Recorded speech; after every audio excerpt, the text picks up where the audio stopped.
এই ধ্বনি পরিবর্তনটা অত্যন্ত ইম্পোর্টেন্ট। সাথে ধ্বনি পরিবর্তনের সাথে আজকে ব্যাকরণ থেকে ও আচ্ছা, গুচ্ছ সম্পর্কে কিছু বলেন, বলব ক্লাসের শেষের দিকে। ঠিক আছে? ধ্বনি পরিবর্তনের সাথে আজকে একটা চ্যাপ্টার রয়েছে সেটা হচ্ছে উপসর্গ। উপসর্গটা সেম একইভাবে খুবই গুরুত্বপূর্ণ একটা চ্যাপ্টার। সো এটা নিয়ে আমরা আজকে আলোচনা করব এবং সাহিত্য থেকে যেটা রয়েছে, সাহিত্য থেকে রয়েছে সাম্যবাদী কবিতা আমাদের জাতীয় কবি কাজী নজরুল ইসলামের এবং আ স্যার তারপর আমার আপনাকে বোধহয় স্যার স্যার স্যার একটু স্যার আপনাকে বোধহয় দেখা যাচ্ছে না স্যার, একটু ভিডিওটা অন করে নিলে ভালো হয় আম স্যার। থ্যাংক ইউ এবং স্যার, থ্যাংক ইউ স্যার। উম আ সা এবং অন্য যে একটা প্রবন্ধ রয়েছে কাজী নজরুল ইসলামের সেটা হচ্ছে আমার পথ। অত্যন্ত ইম্পোর্টেন্ট। সাথে আজকে কতগুলো ইম্পোর্টেন্ট রচনা রয়েছে। আমরা সেগুলো নিয়ে টুকটাক আলোচনা করব ইনশাআল্লাহ। চলো আমাদের এখানে পার্টিসিপেশন 52 আমি রোজন ভাই আমি শুরু করে দেই না?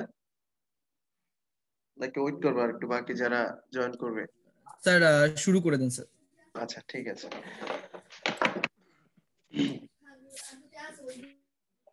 সবাই জানো অলরেডি যে কিভাবে ক্লাস আমরা করি। তো সবাই খাতা কলম নিয়ে একটু বসো। আজকে আমরা আমাদের ফরমাল লেকচারের ভিতরে চলে যাচ্ছি একদম। সবাই খাতা কলম নিয়ে বসো। আজকে আমাদের যেটা ব্যাকরণে বলেছি যে ব্যাকরণ থেকে রয়েছে ধ্বনি পরিবর্তন এবং অন্য যেটা সেটা হচ্ছে উপসর্গ। সো ফার্স্টে আমরা উপসর্গ নিয়ে ক্লাসটা স্টার্ট করে দিই। খেয়াল করো, উপসর্গ। আশা করি বোর্ড দেখা যাচ্ছে, কোনো সমস্যা নেই। উপসর্গে একটু খেয়াল করবা, সিম্পলি কথাগুলো বোঝার চেষ্টা করবা। উপসর্গ দেখো, উপ শব্দের অর্থ হচ্ছে আধা, আর স্বর্গ শব্দের অর্থ হচ্ছে কি চিহ্ন বা নিদর্শন। দেখো, চিহ্ন। তাহলে আমরা একটু যদি একটু এবার ভাবি, স্ক্রিন শেয়ার আছে? ও স্ক্রিন শেয়ার আছে তাই না? স্টপ করে দিতে স্ক্রিন শেয়ার দিলাম করে।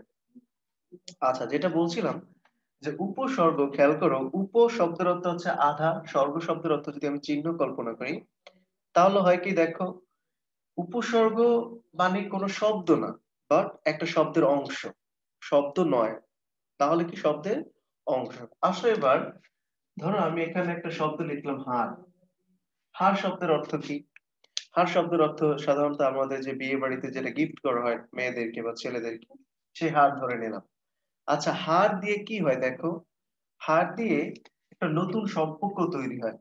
সো নতুন সম্পর্ক তৈরি হলে খেয়াল করো, হার একটা শব্দ। একটু খেয়াল করে নাও, একটু থিমটা বুঝে নাও। হার একটা শব্দ, সম্পর্ক তৈরি হলো।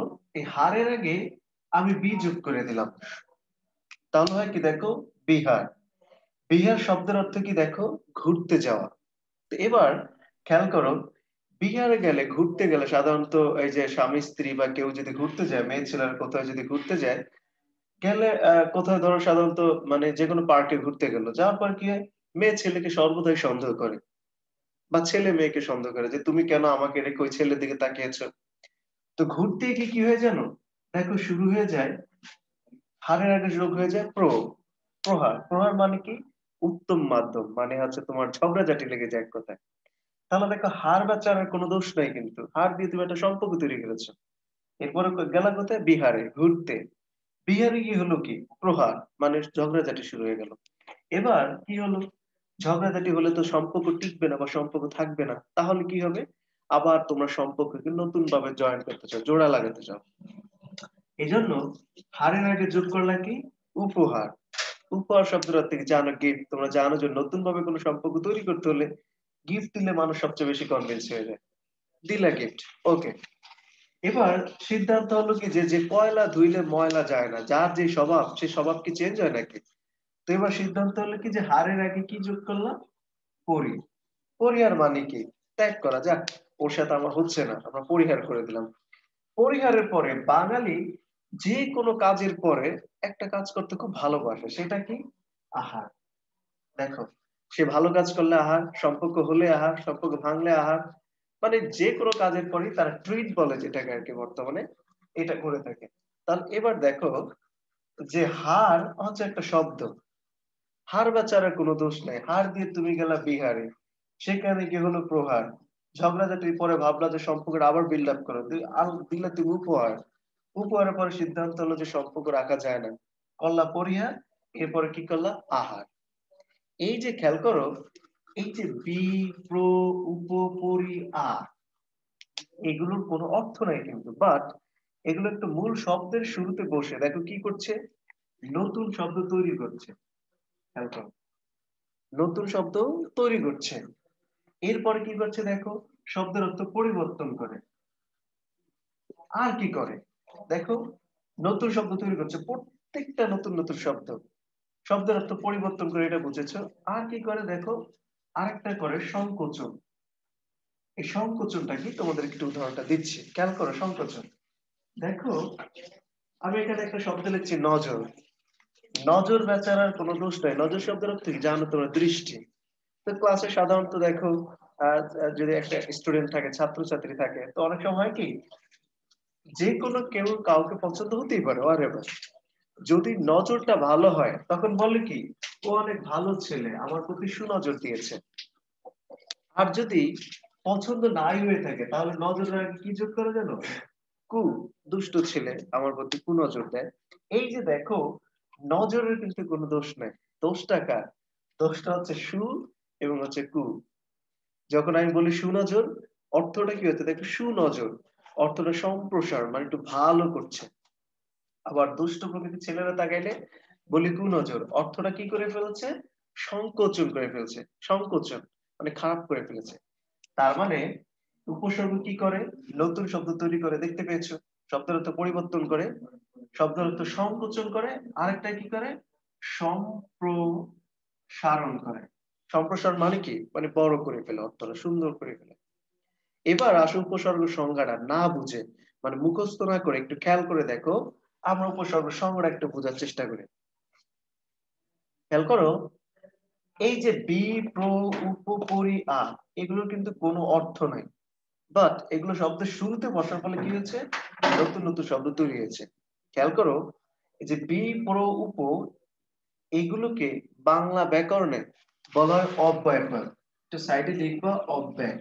এখন অব্যয়টা কি খেয়াল করো, একটু সাইডে সুন্দর করে লিখে রাখবো, অব্যয় মানে হচ্ছে যার কোনো নেই ব্যয়, তাকে বলা হয় অব্যয়। ব্যয় নেই মানে কি, যেসব সকল শব্দের অর্থ হয় না। দেখো বি, প্র, উপ, পরি, এর কোনো আলাদা অর্থ নাই, একে বলা হয় অব্যয়। যার কোনো নেই ব্যয়, তাকে বলা হয় অব্যয়। তো অব্যয়, এখন এবার আসো আমরা উপসর্গ সংজ্ঞাটা একদম ফাইনালি শিখে ফেলি। কি, উপসর্গ এমন কিছু অব্যয় সূচক পদ, আমি অব্যয় বলেছি এটা, তাই না, এমন কিছু অব্যয় সূচক পদ যেগুলো বসে কোথায়, শব্দের শুরুতে। কোথায় বসে, শব্দের শুরুতে বসে কি করে, নতুন শব্দ তৈরি করে, শব্দের অর্থ পরিবর্তন করে, সংকোচন করে, সম্প্রসারণ ঘটায়, তাকেই বলা হয় উপসর্গ। যেহেতু তোমরা জানো এবার রিটেন পরীক্ষা হবে, অতএব প্রত্যেকটা বিষয় খুব সুন্দর করে বুঝতে হবে, বোঝাটা ইম্পর্টেন্ট কিন্তু। আবার একটু সংজ্ঞা বলছি আমি, একটু খেয়াল করে তুলে রাখো, বুঝো আবার কি বলছি। উপসর্গ এমন কিছু, মুখস্থ করো না প্লিজ, আমি তোমাকে কিন্তু ক্লু দিয়েছি, তুমি ক্লু ভিত্তিক উত্তরটা দিবা। কি বলছি, উপসর্গ এমন কিছু অভ্যয়সূচক পদ যেগুলো বসে কোথায়, শব্দের শুরুতে। শুরুতে বসে কি করে, নতুন শব্দ তৈরি করে, শব্দের অর্থ পরিবর্তন করে, শব্দের অর্থ হ্যাঁ সংকোচন করে। স্যার, এগুলা তুলছি তো, হ্যাঁ, একটু আসতে বললে ভালো হয়। আচ্ছা আর একটু আস্তে আস্তে বলবো।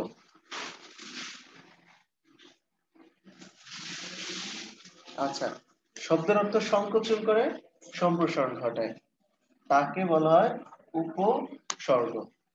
সুনজরের মানে আমি সংকোচন এবং সম্প্রসারণের উদাহরণটা দিয়েছি, কোনো স্যার ঝামেলা আছে, আরেকবার বলেন। আবার বলবো। আচ্ছা, উপসর্গ এমন কিছু অব্যয়সূচক পদ, খেয়াল করো, উপসর্গ এমন কিছু অব্যয়সূচক পদ যেগুলো বসে কোথায়, শব্দের শুরুতে। খেয়াল করো, শব্দের শুরুতে বসে কি করে, নতুন শব্দ তৈরি করে, শব্দের অর্থ পরিবর্তন করে, সংকোচন করে, সম্প্রসারণ ঘটায়। ক্লিয়ার, আশা করি ক্লিয়ার। ওকে, সো এবার এবার আসো যে এখান থেকে বিশ্ববিদ্যালয়ের প্রশ্নগুলো হয় কিভাবে, আমরা সেটা একটু দেখি, কিভাবে প্রশ্ন হয় সেগুলো নিয়ে কথা বলবো। এটা মুছে দিলাম এবার। এবার আসো বিশ্ববিদ্যালয়ের প্রশ্নগুলো কিভাবে হয় তার আগে আমরা একটু দেখি যে উপসর্গটা কয় প্রকার। উপসর্গ প্রধানত উপসর্গ হচ্ছে 3 প্রকার।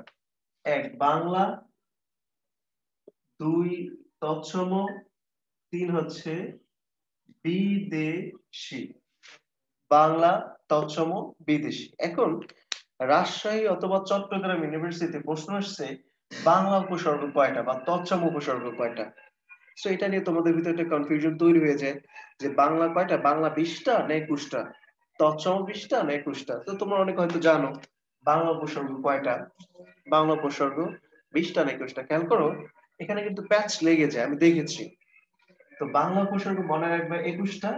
এখন এটা আর তৎসম উপসর্গ হচ্ছে 20টা।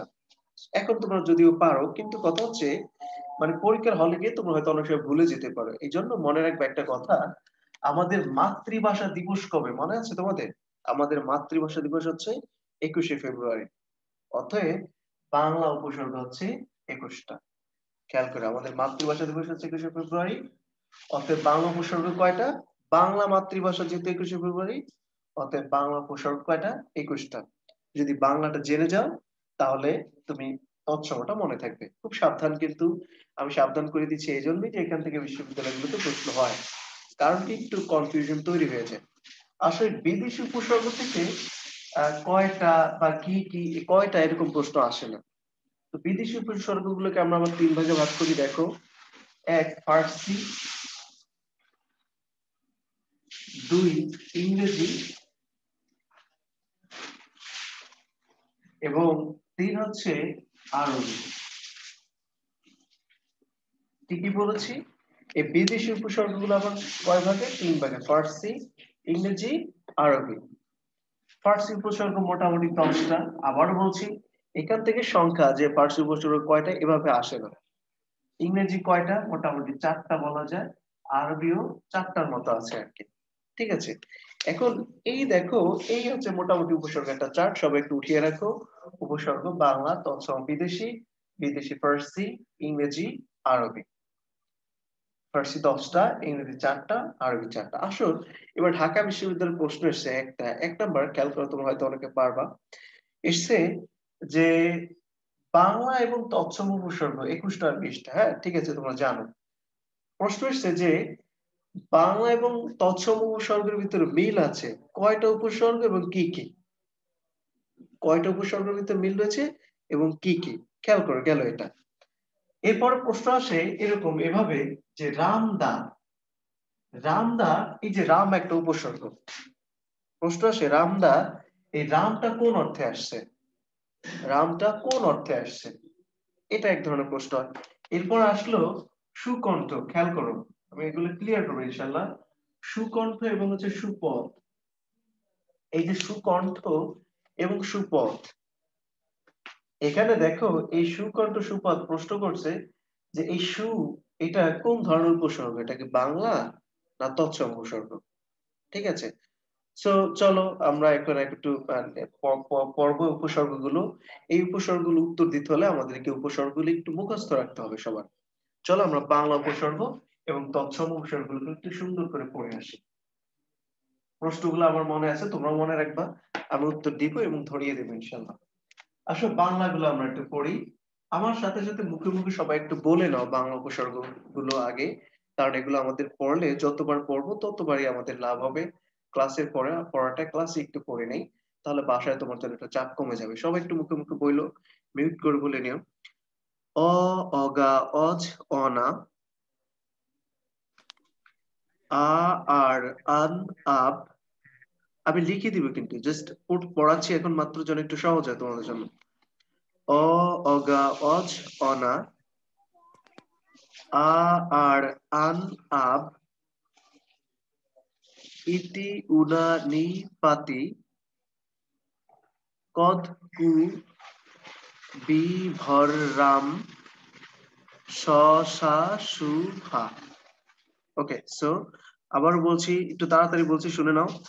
অ, অগা, অজ, অনা, আ, আর, আন, আব, ইতি, উনা, নি, পাতি, কদ, কু, বি, ভর, রাম, স সা সু হা। ওকে, সো এবার লিখে দিচ্ছি আমি উঠাও।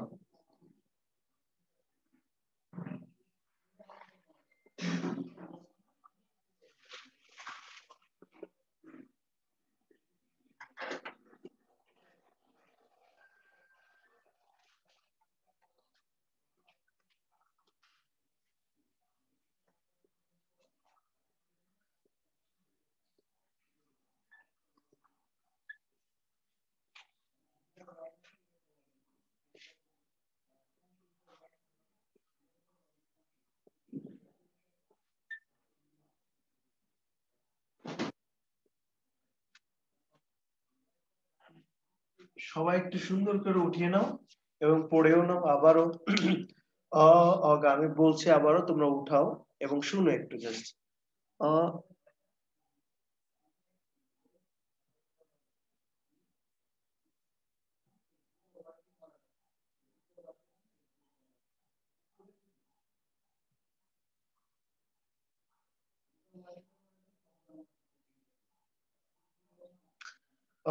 অগা ওয়াজ অনা আ আর আন আব ইতি উনা নি পাতি কতকু বিভরাম স সা সুহা। সো এটা নিয়ে অনেকে এরকম ছড়া আকারে দেওয়া থাকে, অনেকে লাইন আকারে দেওয়া থাকে, তো তুমি যেভাবে ইচ্ছে সেভাবে পড়তে পারো, অসুবিধা নেই। কিন্তু আমার কথা হচ্ছে ঢাকা বিশ্ববিদ্যালয়ের প্রশ্নের উত্তর দেওয়াটা তোমার জন্য জরুরি। সেই প্রশ্ন ভিত্তিক আমাদেরকে বুঝতে হবে। আসো এবার তৎসমগুলো আমরা একটু দেখি। তৎসম উপসর্গগুলো আমার সাথে একটু মুখে মুখে পড়ে নাও। অনেকে বলে মানে এটা অনেকে মানে একটা লাইন আকারেও দেওয়া থাকতে পারে, whatever। আমার কথা হচ্ছে এটা একটু মুখস্থ রাখতে হবে। আসো এবার তৎসম উপসর্গগুলো একটু মুখে মুখে বলে নাও। প্র পরা অপ সম, প্র পরা অপ সম, নি অব অনুনির, দুর্বিষু উত, অধিপরি প্রতি উপ, অভি অতি আ অপি। আবার বলছি, প্র পরা অপ সম, নি অব অনুনির, দুর্বিষু উত, অধিপরি প্রতি উপ, অভি অতি আ অপি। ওকে, এবার লিখে দিচ্ছি, দেখো তোমরা আশা করি বাসায় পড়েছো, দেখেছো, আবার একটু পড়ছো, হয়ে যাবে। প্র পড়া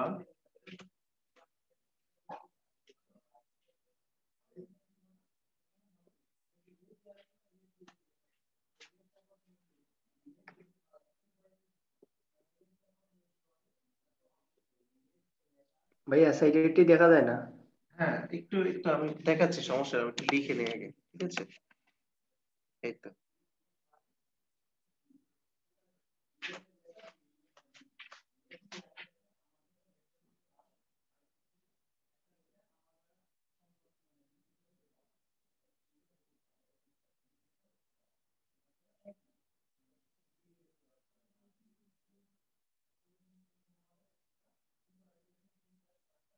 অভি অতি আ অপি। সো আমি উঠিয়েছি, আশা করি স্ক্রিনে দেখা যাচ্ছে। এবার একটু পড়াচ্ছি আবার। প্র পরা অপ সম, নি অব অনু নির, দূর বি সু উত, অধি পরি প্রতি উপ, অভি অতি আ অপি। ওকে, সো এই হলো আমাদের তৎসম উপসর্গ এবং বাংলা লিখেছি। এখন তোমরা একটা কাজ করো, এই যে আমি যে 1 নম্বর প্রশ্নটা ঢাকা বিশ্ববিদ্যালয়ের যে প্রশ্ন ধরনটা বলেছিলাম, যে বাংলা এবং তৎসমের ভিতরে মিল রয়েছে কয়টা উপসর্গের ভিতরে। So, তোমরা অনেকে মুখস্থ আনসার দিয়েছো, বাট একটু খুঁজে খুঁজে বের করো তো কি কি আছে। খেয়াল করে একটু বোর্ডের দিকে লক্ষ্য করো। এই যে দেখো আ দিলাম দাগ, এখানে খেয়াল করো আ আছে কিনা, আছে কিনা। হ্যাঁ, এখানেও আ আছে, পেলাম একটা, খেয়াল করো। এরপর দেখি আর কি আছে। আর কি রয়েছে, সু দেখলাম এখানে, এখানেও মেবি সু রয়েছে। এই যে সু রয়েছে।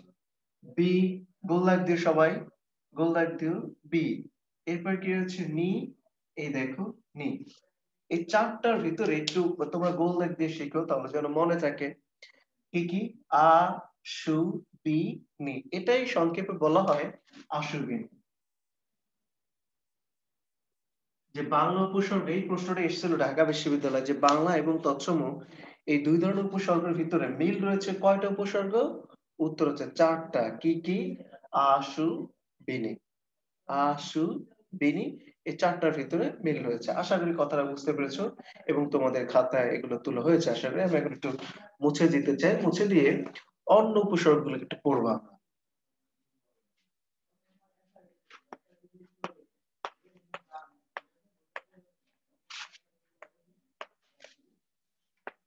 আসলে অন্য উপসর্গগুলো কি? অন্য উপসর্গ থেকে যার প্রশ্ন এসছে যে দর, এই দরটা কোন ধরনের উপসর্গ? বিশ্ববিদ্যালয়ের প্রশ্ন। আবার আসলো বেয়াক্কেল। খেয়াল করো, এই যে বেয়াক্কেল, বেয়াক্কেলের বেটা কোন ধরনের উপসর্গ? এভাবে সরাসরি প্রশ্ন আসে। ঢাকা বিশ্ববিদ্যালয় কেউ একটা শব্দ দেয় বেয়াক্কেল, বেয়াক্কেলের বেটা কোন ধরনের উপসর্গ? এরপর আবার আসছে একটা কারখানা। খেয়াল করো, বিশ্ববিদ্যালয়ের প্রশ্ন কিন্তু কারখানার কারটা কোন ধরনের উপসর্গ? তার মানে উপসর্গগুলো উত্তর দিতে হলে আমাদেরকে উপসর্গগুলো একটু মুখস্থের মতো রাখতে হবে, যেটা কোন ধরনের উপসর্গ। চলো এবার আমরা বিদেশি উপসর্গ অর্থাৎ ফার্সি উপসর্গগুলো ফার্সি উপসর্গগুলো আমরা একটু পড়ছি। ফার্সি ফার্সি উপসর্গ কি কি একটু মুখে মুখে শুনে নাও, বলে নাও। কার, দর, না, নিম, ফি, বদ, বে, বর, ব, কম। আবার বলছি, কার, দর, না, নিম, ফি, বদ, বে, বর, ব, কম। ওকে, কি কি এবার লিখে দিচ্ছি, খেয়াল করো। এই যে কারটা প্রশ্ন করেছিলাম, অনেক উত্তর দিয়েছো। কারখানা, কারটা কোন ধরনের উপসর্গ? ফার্সি উপসর্গ। উত্তরটা হবে এভাবে।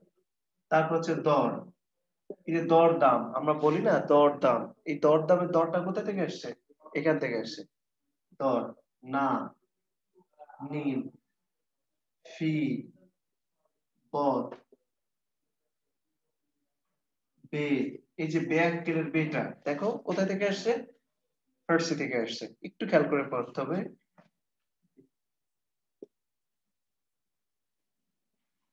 ব, কম। সো এই হচ্ছে আমাদের ফার্সি উপসর্গগুলো। আবার একটু বলে নাও, একটু পড়ে নাও সবাই। কার, দর, না, নিম, ফি, বদ, বে, বর, ব, কম। ওকে, সুন্দর করে পড়া। আসো ইংরেজি উপসর্গ, এখান থেকে যে খুব প্রশ্ন আসছে আমি এটা দেখি নাই, খুব রেয়ার। তারপরে এগুলো আমাদের পড়তে হবে যেহেতু উপসর্গ চ্যাপ্টার রয়েছে। ইংরেজি উপসর্গ মাত্র 4টা। কি কি? ফুল,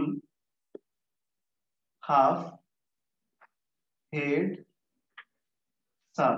এই মাত্র 4টা। ফুল, হাফ, হেড, সাব। এই 4টাকে বলা হয় ইংরেজি উপসর্গ। এখান থেকে অত্যন্ত রেয়ার প্রশ্ন এসেছে। প্রশ্ন আসে না বললেই চলে, কিন্তু তারপর আমাদের কিন্তু মনে রাখতে হবে। যেমন আমরা বলি ফুল হাতা, হাফ হাতা, হেড স্যার, সাব ইন্সপেক্টর, এই যে শব্দগুলো বলি এগুলো কিন্তু ইংরেজি উপসর্গ। ঠিক আছে, আসো আর রয়েছে আরবি উপসর্গ। আরবি উপসর্গ আমাদের 9, 10 এর ব্যাকরণে রয়েছে 4টা। কি কি? আম, খাস, লা, গড়। আম, খাস, লা, গড়। এরপরও তোমরা চাইলে আরো 2টা অ্যাড করে রাখতে পারো, একটু শিখে রাখো। অন্য কোথাও হয়তো পাবে বাজে এবং হচ্ছে ক্ষয়ের। এই দুটো অনেক সময় তোমাদের একটু অন্য অন্য কিছু কিছু বইতে থাকতে পারে, হোয়াটএভার। সো একটু ক্লিয়ার করে জেনে রাখো। তাহলে আবার বলছি আমরা, ফার্সি উপসর্গ কি? কার, দর, না, নিম, ফি, বদ, বে, বর, ব, কম। ফার্সি গেল। ইংরেজি ফুল, হাফ, হেড, সাব গেল সুন্দর করে। আরেক হচ্ছে কি আম। আম শব্দের অর্থ কি জানো তোমরা? যে আম লোক মানে সাধারণ জনতাকে বোঝায়। খাস লোক বলে না যে সে হচ্ছে নেতার খাস লোক মানে বিশেষ লোক। লা শব্দের অর্থ হচ্ছে না, যেমন লাশ মানে যার কোনো মূল্য নেই। গড় মানে গড় রোজ বলা হয় আর কি।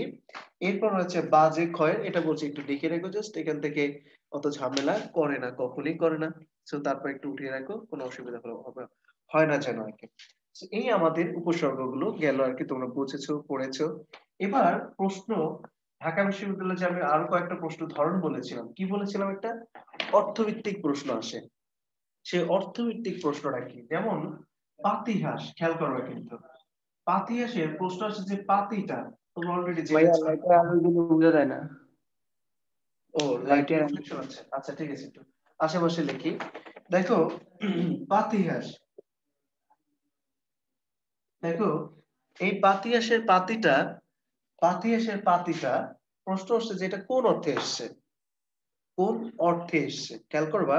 তাহলে অর্থটা কি এখানে, পাতিহাস মানে ছোট হাঁস বোঝায়। একটু খেয়াল করে আমি ধরনটা বলছি। এরপরে এর আগে আমি একটা উদাহরণ দিয়েছিলাম রাম ছাগল অথবা রামদা।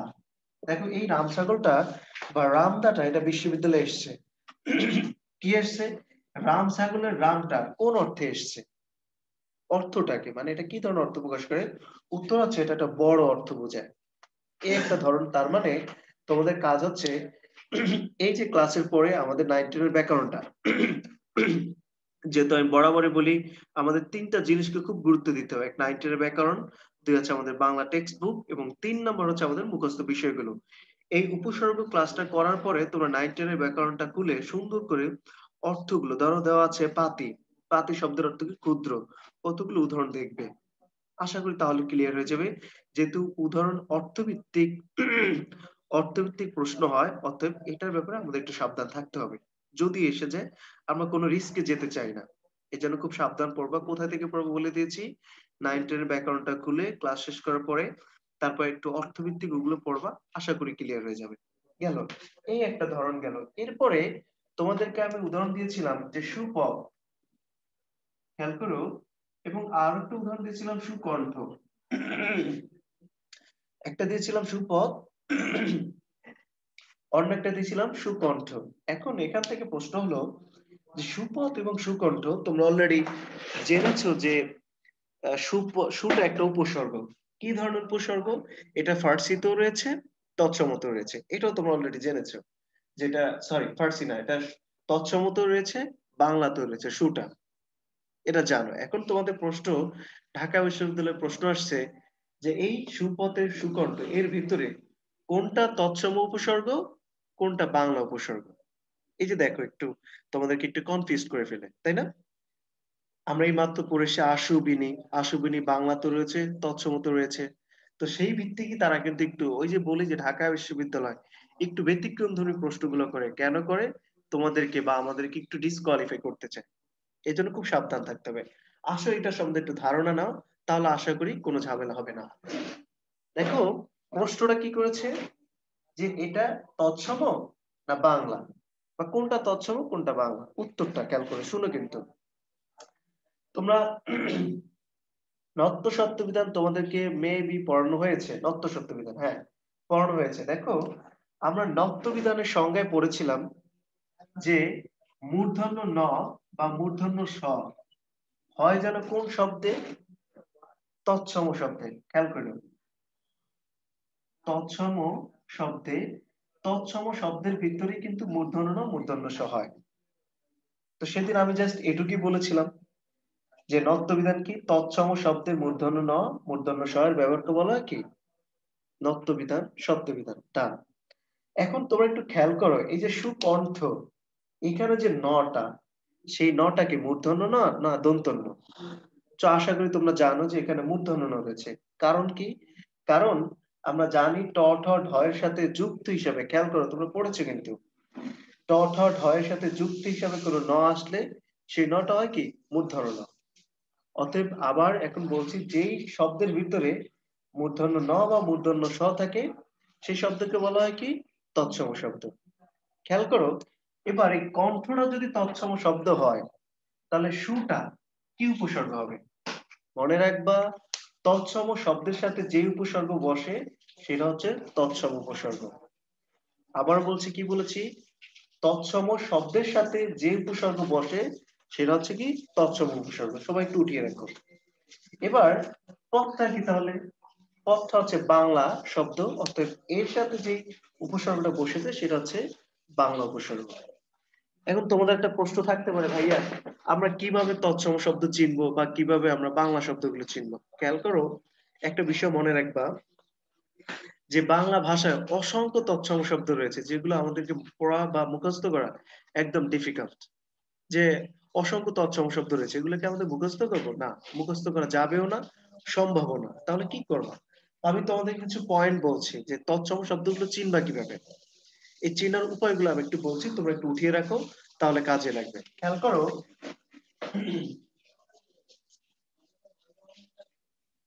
তৎসম শব্দ চেনার উপায়। 1 নাম্বার, যদি মূর্ধন্য স বা মূর্ধন্য ন থাকে শব্দের ভিতরে, মূর্ধন্য ন বা মূর্ধন্য স থাকে, চোখ কেটে তুমি বলে দেবা এটা তৎসম শব্দ। 2 নাম্বার, যদি শব্দের ভিতরে ক্ষীয় থাকে, ক্ষীয়, আর যদি এটা থাকে, এটার নাম হচ্ছে কি ম। তোমরা জানো, এটা পড়িয়েছি আমি, এটার নাম কি ম। যদি শব্দের ভিতরে ক্ষীয় অথবা এটা থাকে, তুমি চোখ খেটে বলে দিবা এটা তৎসম শব্দ, উইদাউট ডাউট, কোনো ডাউট ছাড়া। এবং 3 নাম্বার, খেয়াল করো, যে শব্দগুলো দেখবা খুব কঠিন মনে হয়, দেখো কঠিন বলতে কি বোঝানো হয়েছে একটু খেয়াল করো। আমাদের আমরা কি কখনো বলি যে আমার বাড়িতে অগ্নি লেগেছে? অগ্নি লেগেছে বলি না আগুন লেগেছে বলি?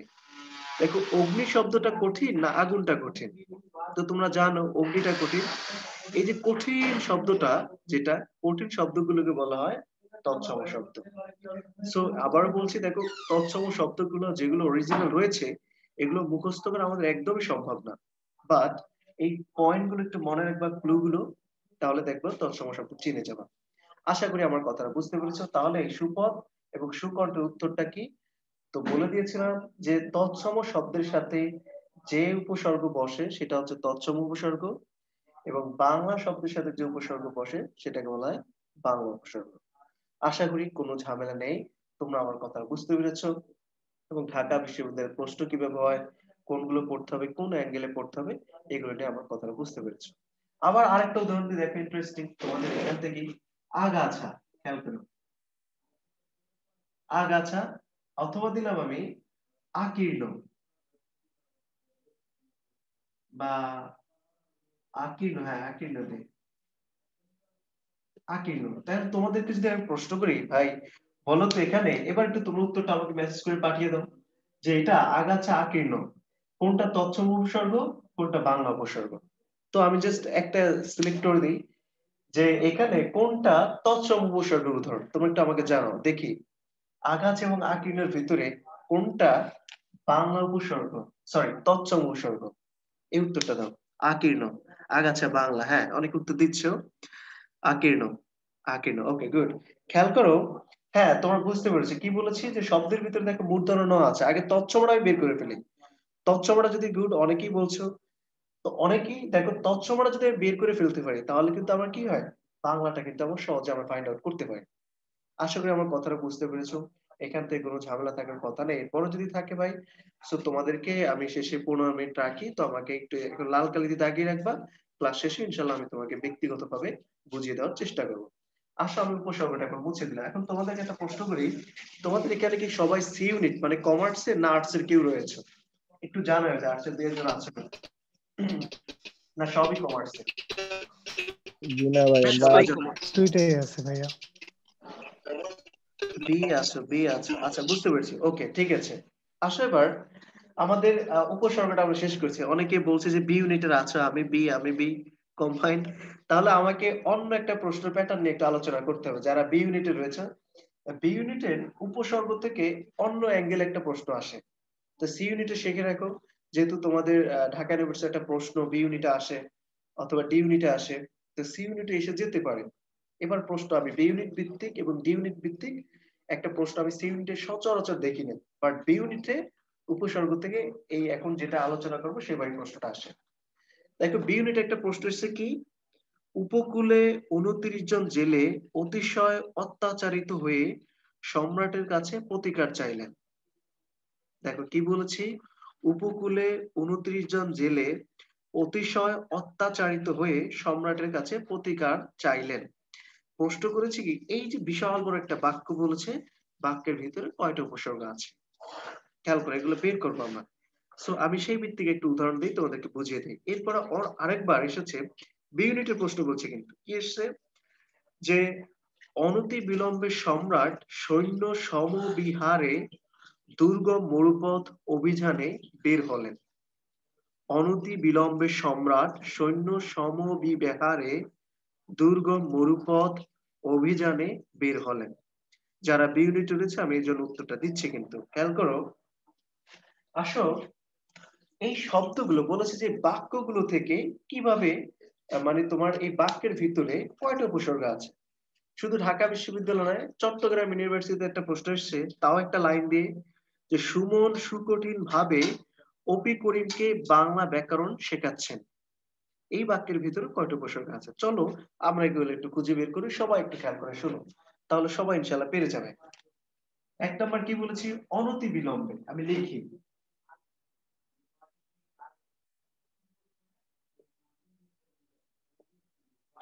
অনতি বিলম্বে সম্রাট সৈন্য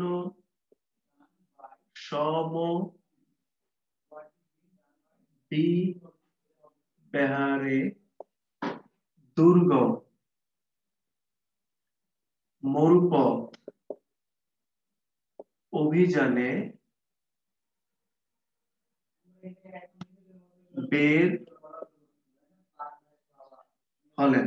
দেখো, দুর্গম মরুপথ অভিযানে বের হলেন, এই বিশাল বড় বাক্য বি ইউনিটের জন্য বলছে, কিন্তু খুব সাবধান। এখানে কয়টা উপসর্গ আছে প্রত্যেকটা বাক্যের ভিতরে আমরা বের করব কিভাবে, জাস্ট একটু আমি বলে দিচ্ছি। খেয়াল করো, আমি এখান থেকে সমবিহারটা, এটাকে একটু আমি ক্লিক করি, কারণ এই সমবিহারটা অনেক ইউনিভার্সিটি এসেছে। খেয়াল করো, সম বি বি বিহার, আমি এটাকে ধরলাম। খেয়াল করবা, এবার আমি এখান থেকে উপসর্গ খুঁজে বের করব। একটু খেয়াল করে লক্ষ্য করো, আমরা উপসর্গ সংজ্ঞা পড়েছিলাম যে উপসর্গ বসে কোথায়? মূল শব্দের শুরুতে। খেয়াল করো, উপসর্গ বসে কোথায়? শব্দের শুরুতে। তার মানে মূল শব্দটা থাকবে কোথায় তাহলে? মূল শব্দটা থাকবে কোথায়? শব্দটা থাকবে কিন্তু শেষে। মূল শব্দ থাকবে শেষে, আগে বসবে কি? উপসর্গ। এবার আমার মূল শব্দটা একটু খুঁজে বের করি। খেয়াল করো, র কি একটা শব্দ? না। হার, হার একটা শব্দ, আমি হার শব্দটা পেয়ে গেছি। এর আগে যা আছে সবগুলোকে মোটামুটি উপসর্গ ধরা যায়। খেয়াল করো, এবার হারের ঠিক আগে কি আছে দেখো, একটু একটু সাবধান ভাই, একটু খেয়াল করো। হারের ঠিক আগে আছে কিন্তু আ বর্ণ। আগে একটা উপসর্গ না? হ্যাঁ, অবভিয়াসলি আ একটা উপসর্গ, আমরা জেনেছি। আসো, আয়ের ঠিক আগে আছে কি? আর ঠিক আগে আছে জফলা। জফলাটা কার সাথে আছে? আছে বয়ের সাথে। আমরা সন্ধির ক্লাসে পড়েছিলাম যে জফলা, জফলা থাকলে সেটার জন্য কি হয়ে যায় মনে আছে না? রস্বীকার। তাহলে দেখো, জফলাটা আছে কার সাথে? বয়ের সাথে, ব। তাহলে হয়ে যাবে কি? বয় রস্বীকার বি। দেখো তো বি কি একটা উপসর্গ কিনা? হ্যাঁ, বিও একটা উপসর্গ। ডান। আসো, এবার বি এর ঠিক আগে আছে কি? ভি। ভি কি কোনো উপসর্গ? না, ভি কোনো উপসর্গ নয়। তাহলে ভি এর ঠিক আগে আছে কি? খেয়াল করো, আছে সম ও ভি। দেখো, ময়ের ভিতরে আমরা একটা অ উচ্চারণ আছে, ওই যে একদম ফার্স্ট ক্লাসে তোমাদের হয়েছে কিনা জানি না, ম। দেখো, ম কে স্লো মোশন উচ্চারণ করলে ম, ময়ের ভিতরে কি থাকে? একটা অ থাকে, অভি। অভি একটা উপসর্গ। এরপরে আছে হর্ষযুক্ত ম। ম একটা উপসর্গ না কিন্তু, খেয়াল করো। তাহলে ময়ের ঠিক আগে আছে কি? সম। সম একটা উপসর্গ। তাহলে উপসর্গ কয়টা পেলাম? সম, অভি, পি, আ। এখানে কয়টা উপসর্গ রয়েছে? 4টা উপসর্গ রয়েছে। খেয়াল করো, একটু কঠিন লাগছে তাই না? দেখে এভাবে যদি আমরা একটু জাস্ট কয়েকটা লাইন চর্চা করি, তাহলে দেখো আমাদের উত্তর সঠিক হয়ে যাবে, সবগুলো উত্তর আমরা দিতে পারবো ইনশাআল্লাহ। তবে মনে রাখবা, অন্তত পক্ষে সমবিহারটা মুখস্থ মতো করে রাখবা, কারণ সমবিহারটা বিভিন্ন ইউনিভার্সিটিতে বিভিন্ন টাইপে এসেছে কিন্তু। অতএব এটা নিয়ে খুব সাবধান। সমবিহারের ভিতরে কয়টা উপসর্গ আছে? 4টা আছে। আমরা বুঝতে পারলাম। আসলে এবার আমরা অন্যগুলা দেখি, তাহলে সম্রাটের ভিতরে দেখে আছে কিনা। দেখো, সম্রাটকে ভাঙি, সম প্লাস রাট একটা আছে, আমরা জানি সম্রাট। সৈন্যের ভিতরে কি আছে? না, সৈন্যতে কোনো উপসর্গ নেই, কারণ সৈন্য তো মূল শব্দ, মূল শব্দই তো এটা। আসো, দুর্গমের ভিতরে কি আছে দেখি, দুর্গমকে ভাগে একটু, দু বিসর্গ যোগ রম, গম। হ্যাঁ, আমরা জানি দূর একটা উপসর্গ আছে, পেলাম একটা। মরুপথ, এখানে কোন উপসর্গ আছে? নাই, কিন্তু মরুপথ হচ্ছে মূল শব্দ। অভিযানের ভিতরে দেখো তো আছে কিনা? আছে। অভিযানের ভিতরে কি আছে? অভি। দেখো খুব সহজে যাচ্ছে। যান হচ্ছে আমার শব্দ, অভিটা হচ্ছে আমার উপসর্গ। বের হলেন, এখানে কি উপসর্গ আছে? কনফিউজড হওয়া যাবে না কিন্তু, এটি কিন্তু মূল শব্দ। একটা, দুইটা, চারটা, ছয়টা, একটা, সাতটা। আসলে অনতি বিলম্বেটাকে আমরা একটা খুঁজে বের করি, দেখি কি আছে। খেয়াল করো, আমার লম্ব হচ্ছে মূল শব্দ। খেয়াল করো, আমি মূল শব্দটা বের করতে হবে উপসর্গের জন্য। লম্ব হচ্ছে আমার মূল শব্দ, পেয়ে গেছি। লম্বের ঠিক আগে আছে কি? বি। বি হচ্ছে আমার একটা উপসর্গ, পেলাম। ঠিক আছে, এরপর আসো, বি এর ঠিক আগে আছে কি? টি। যেমন একটা ছেলে বলেছে টি একটা উপসর্গ। আচ্ছা, টি কি কোনো উপসর্গ পড়েছি আমরা? আমরা কিন্তু টি উপসর্গ পড়ি নাই। তাহলে টি এর ঠিক আগে কি আছে? কোন বর্ণটা আছে? খেয়াল করে একটু দেখো, অন, অতি। আমরা উচ্চারণ করলেই তো একটা অ পেয়ে যাই। অন, অতি। খেয়াল করো, এই যে দেখো, হ্যাঁ অনেক উত্তর দিয়েছো। অতিটা হচ্ছে আমার উপসর্গ। তাহলে অতি বাদ দিলে থাকে কি? ন, আর থাকে অন। এই অন বা অনা, তাহলে কয়টা হলো? একটা, দুইটা, তিনটা। এই হলো তিনটা। তাহলে 3, 4, 8, 9, 10টা হচ্ছে এই বাক্যের ভিতরে উপসর্গ। একটু কঠিন লেগেছে তাই না? এটা যেহেতু আমরা নতুন শিখছি এইভাবে, যেহেতু আমি এটা বলেছি যে এটা বি ইউনিটে যারা আছো, বি এবং ডি, তাদেরকে আমি সাবধান করতে চাচ্ছি। দেখো আমি এটা স্কিপ করতে পারতাম, বাট স্কিপ করি নাই, কারণ এই ভিত্তিক প্রশ্নগুলো বি ইউনিটে আসে। অতএব সাবধান। আসো, এটা যদি উঠিয়ে থাকো, এটার ব্যাখ্যাটা যদি উঠিয়ে থাকো, এবার চট্টগ্রাম ইউনিভার্সিটির যে প্রশ্নটা এসেছে সেটা দেখি তোমরা পারো কিনা। আমি একটু বোর্ডে লিখে দিচ্ছি, তোমরা একটু খুঁজে বের করার চেষ্টা করো। খেয়াল করো, আমি এটা মুছে দিই। আশা করি এটা বুঝতে পেরেছো। এবার আরেকটা একটু চর্চা করি, দেখো ইনশাল্লাহ ক্লিয়ার হয়ে যাবে।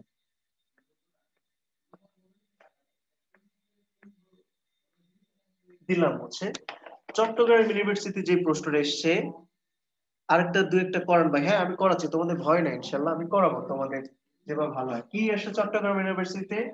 সুমন সুকঠিন ভাবে অপি করিমকে বাংলা ব্যাকরণ শেখাচ্ছেন।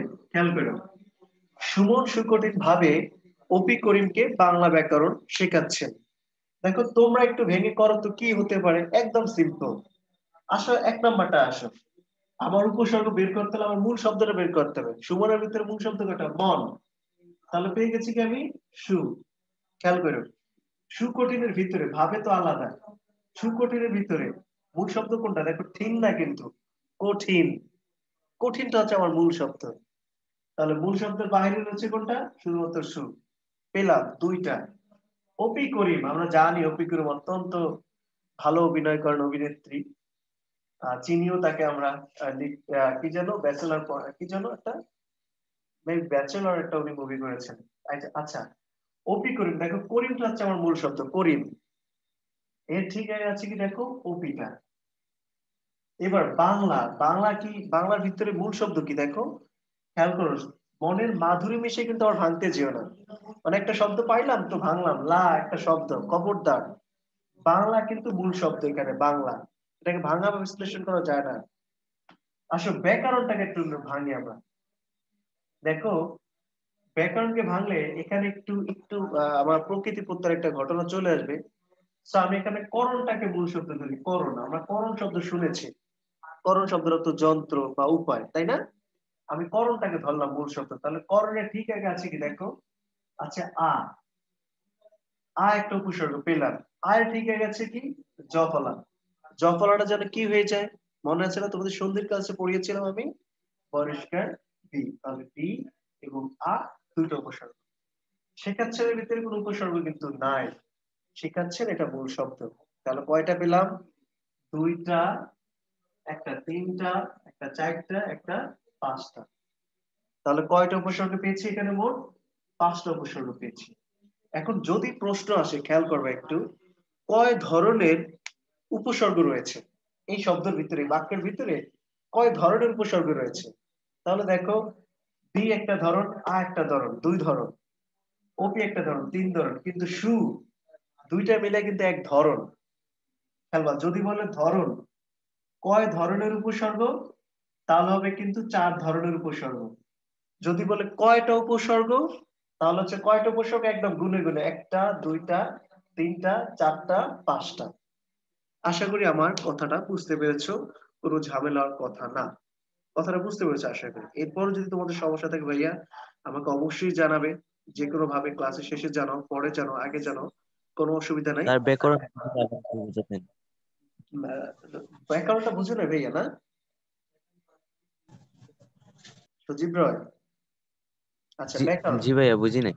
ব্যাকরণে বলেছি, দেখো এখানে মূলত ব্যাকরণটাকে ভাঙলে আমরা পাই কি জানো? B plus A plus T plus on. তা আমি বলেছি এই যে ক্রি অন, এটা মূলত প্রকৃতি প্রত্যয়ের ঘটনা। তো এই ব্যাখ্যাটা আমি যেতে চাচ্ছিলাম না, যেহেতু আজকে আমাদের উপসর্গ, তো আমাদের ঝামেলা হবে। তা আমি বলছি করণটাকে তুমি মূল শব্দ ধরো, প্রকৃতি প্রত্যয়ের ক্লাসটা করলে আরো ক্লিয়ার হয়ে যাবে শব্দগুলো ভাঙতে গিয়ে। তো দেখো, এই ক্রি প্লাস অন, এটা হচ্ছে আমি শব্দটাকে ভাঙলে পাই। এই ক্রি হচ্ছে তোমার ধাতু, অন হচ্ছে প্রত্যয়। তো মানে যাই হোক, এই মূল, এটা কিন্তু মূলত একটা শব্দ, দুইটা মিলে একটা শব্দ হয়ে যায় করণ। এটা প্রকৃতি প্রত্যয়ে গেলে আমরা বুঝবো, কিন্তু আজকে তোমার প্যাচ লাগবে না ভাই, সিম্পলি শিখবে একটু। তাহলে করণের যদি আমি মূল শব্দ ধরি, এর আগে রয়েছে কি আ, এর আগে রয়েছে কি বি, এই দুটো হচ্ছে আমার উপসর্গ। সো আশা করি কথাটা বুঝতে পেরেছো। সো এবার আসো আমরা আমাদের অন্য যে চ্যাপ্টার ধ্বনি পরিবর্তন, সেই ধ্বনি পরিবর্তনের ভিতর যাই, কথাগুলো বুঝতে পেরেছি ইনশাআল্লাহ। ধ্বনি পরিবর্তন উপসর্গ থেকে আমি যেভাবে পড়িয়েছি, যতগুলো ধরন রয়েছে প্রশ্ন প্যাটার্ন, সবগুলো আমি তোমাদেরকে ব্যাখ্যা করেছি। তোমরা যদি বাসায় একটু ভালো করে পড়ো, আশা করি আর কখনো কোনো ঝামেলা হবে না। আসো এবার আমরা ধ্বনি পরিবর্তনটা নিয়ে একটু কথা বলি। তাও অত্যন্ত ইম্পর্টেন্ট একটা চ্যাপ্টার। তোমরা জানো যে এটা এসএসসি তে মনে হয় তোমাদের সিলেবাসে ছিল, অথবা এইচএসসি, যে কোনো এক জায়গায় ছিল। আমি ম্যাক্সিমাম কাছে শুনেছি যে এতটাই কঠিন বা এতটাই বাজে যে ছেলে মেয়ে এটা পড়তে চাইতো না, বাট খুব প্রেশার মনে করতে হয়, তাই না? তো দেখো মোহাম্মদ রাশেদ মেসেজ করো, কি হয়েছে ভাইয়া? রাশেদ আমাকে মেসেজে বলো ভাইয়া। এই দেখো, এই ধ্বনি পরিবর্তনটা আমাদের অত্যন্ত ইম্পর্টেন্ট, বাট অনেক কঠিন। চলো আমরা আমার ঢাকা বিশ্ববিদ্যালয় প্রশ্ন করবো কিভাবে, ঢাকা বিশ্ববিদ্যালয় প্রশ্ন করবে কিভাবে, এবং প্রশ্ন উত্তর দিব কিভাবে, সেটা নিয়ে আমরা একটু শিখে আসি। যে সেটা কিভাবে উত্তর করতে হবে আমাদেরকে, বা প্রশ্নটাই আসে কিভাবে ধ্বনি পরিবর্তন থেকে, সেই দিকে একটু লক্ষ্য রাখে। আসো,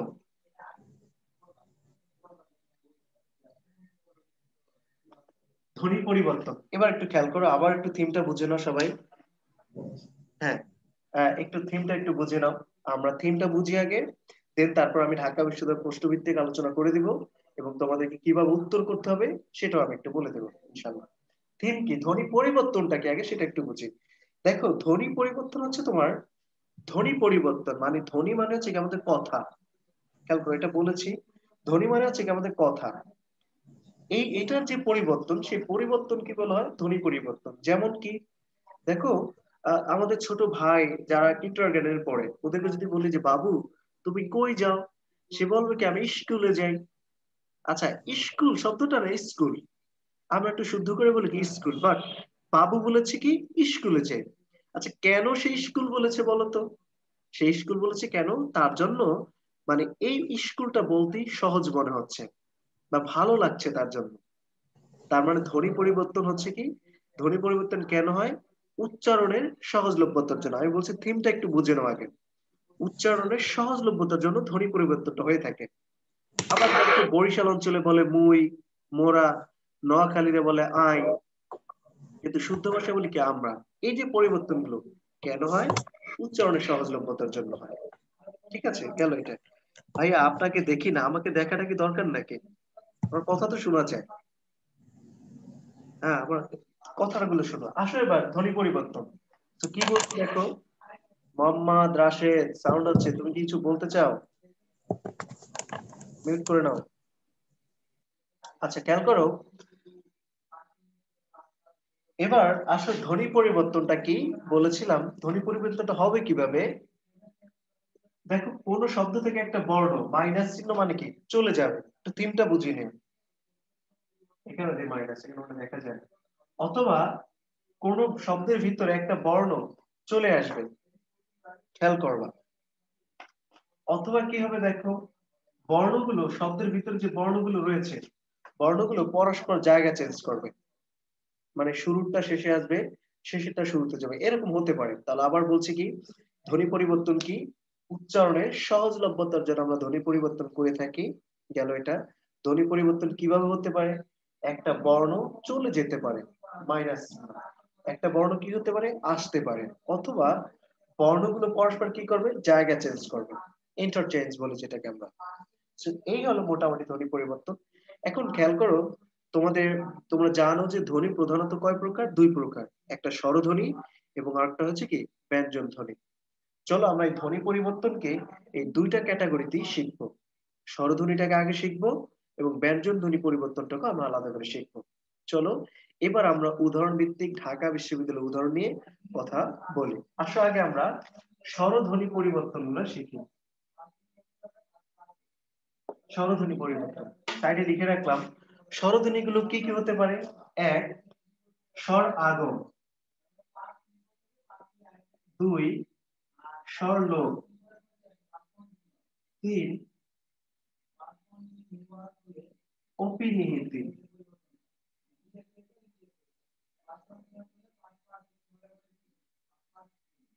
চার, অসমীকরণ।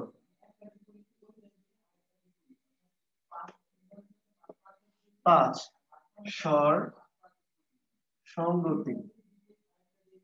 স্বর সংগতি।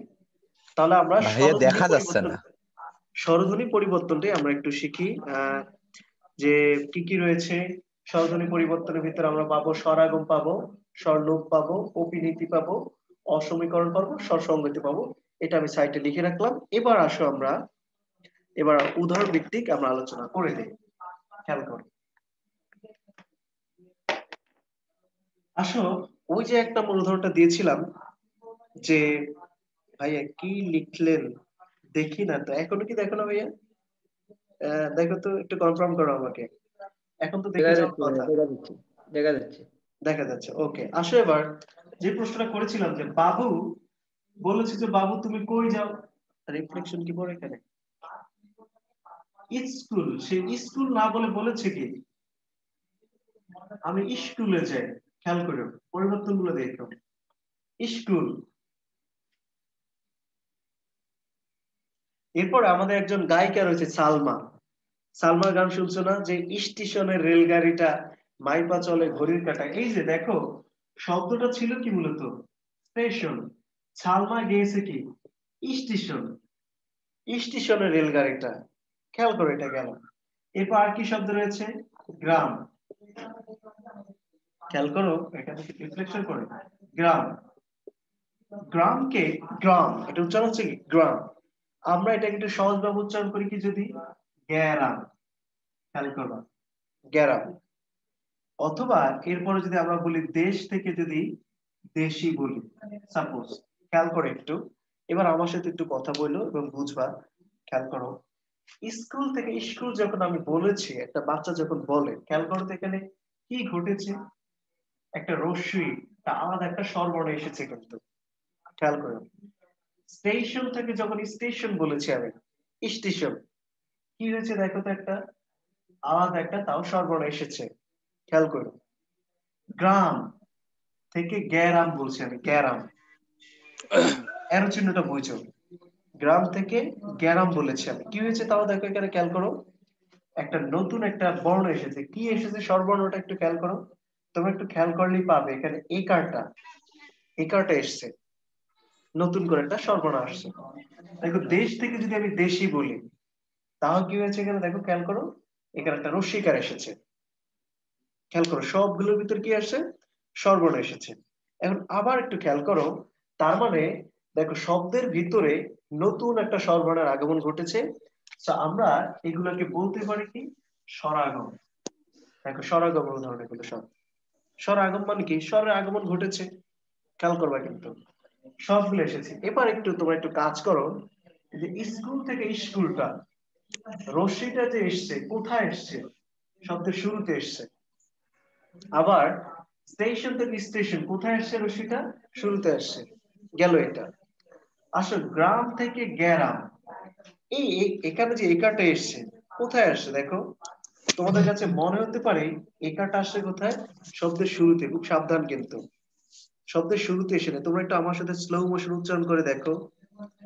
গে এ রাম, নাকি এক গ্রাম বলি আমরা? আগে বলি গ, তারপর বলি এ, গে এ রাম, কিন্তু গে রাম। তার মানে একেটা আসছে কোথায়? শব্দের মাঝখানে। কথাটা বুঝতে পেরেছো আশা করি।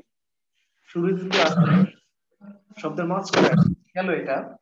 এবার আসো দেশ থেকে দেশি। দেশ, একটু স্লো মোশন একটু উচ্চারণ করে দেখাও। দেশ ই, দেশ ই, ইকাটা আসছে কোথায়? শব্দের শেষে। তারপর দেখো সবগুলোর ভিতরে কিন্তু স্বরবর্ণ এসেছে। আমরা বলেছি স্বরাগম, বা স্বরবর্ণগুলো কিছু আসে শব্দের শুরুতে, এটা আছে শব্দের মাঝখানে, এটা হচ্ছে কি শব্দের শেষে। অতএব আমরা এবার একটু প্রকার দিয়ে দিই, খুব সহজ। যদি শব্দের শুরুতে কোনো নতুন স্বর আসে, তাহলে নাম দিয়ে দিবে এটা আদি স্বরাগম। ঝামেলা কি আমার? শব্দের মাঝখানে আসছে নতুন স্বরবর্ণ, নাম দিতে কোনো অসুবিধা আছে? এটার নাম দিয়ে দিব আমরা কি? মধ্য স্বরাগম দিয়ে দিলাম। এবার খেয়াল করো, এখানে শব্দের শেষে নতুন স্বরবর্ণ আসছে, তাহলে এটার উদাহরণ দিতে পারি কি আমরা? একদম চোখ কেটে বলে দিতে পারি অন্ত স্বরাগম। অন্ত মানে কি? শেষ। তাহলে বুঝতে পেরেছো কথাটা? শব্দের ভিতরে নতুন কোন স্বরের আগমন ঘটলে তাকে আমরা বলেছি কি? স্বরাগম। শুরুতে আসলে আদি স্বরাগম, মাঝখানে আসলে মধ্য স্বরাগম, আর শেষে আসলে কি? অন্ত স্বরাগম। ক্লিয়ার আশা করি কথাটা? এবার আসো ঢাকা বিশ্ববিদ্যালয়ে তাহলে একটা প্রশ্ন আসছে, এই প্রশ্নটার উত্তরটা তোমরা একটু দাও আমাকে। এখান থেকে প্রশ্ন আসছে, উত্তরটা দাও। খুব সাবধান কিন্তু, যত পয়েন্ট গুলো আছে ঝামেলার পয়েন্ট সবগুলো ক্লিয়ার হতে হবে কিন্তু। প্রশ্ন আসছে এই গ্রাম থেকে আসছে, খেয়াল করো। গ্রাম থেকে গ্রাম, লেখাটা দেখা যাচ্ছে আশা করি, তাই না? দেখা যাচ্ছে? হ্যাঁ দেখা যাচ্ছে না ভাইয়া উপরে। দেখা যাচ্ছে না? জি না ভাইয়া। আচ্ছা ভাই।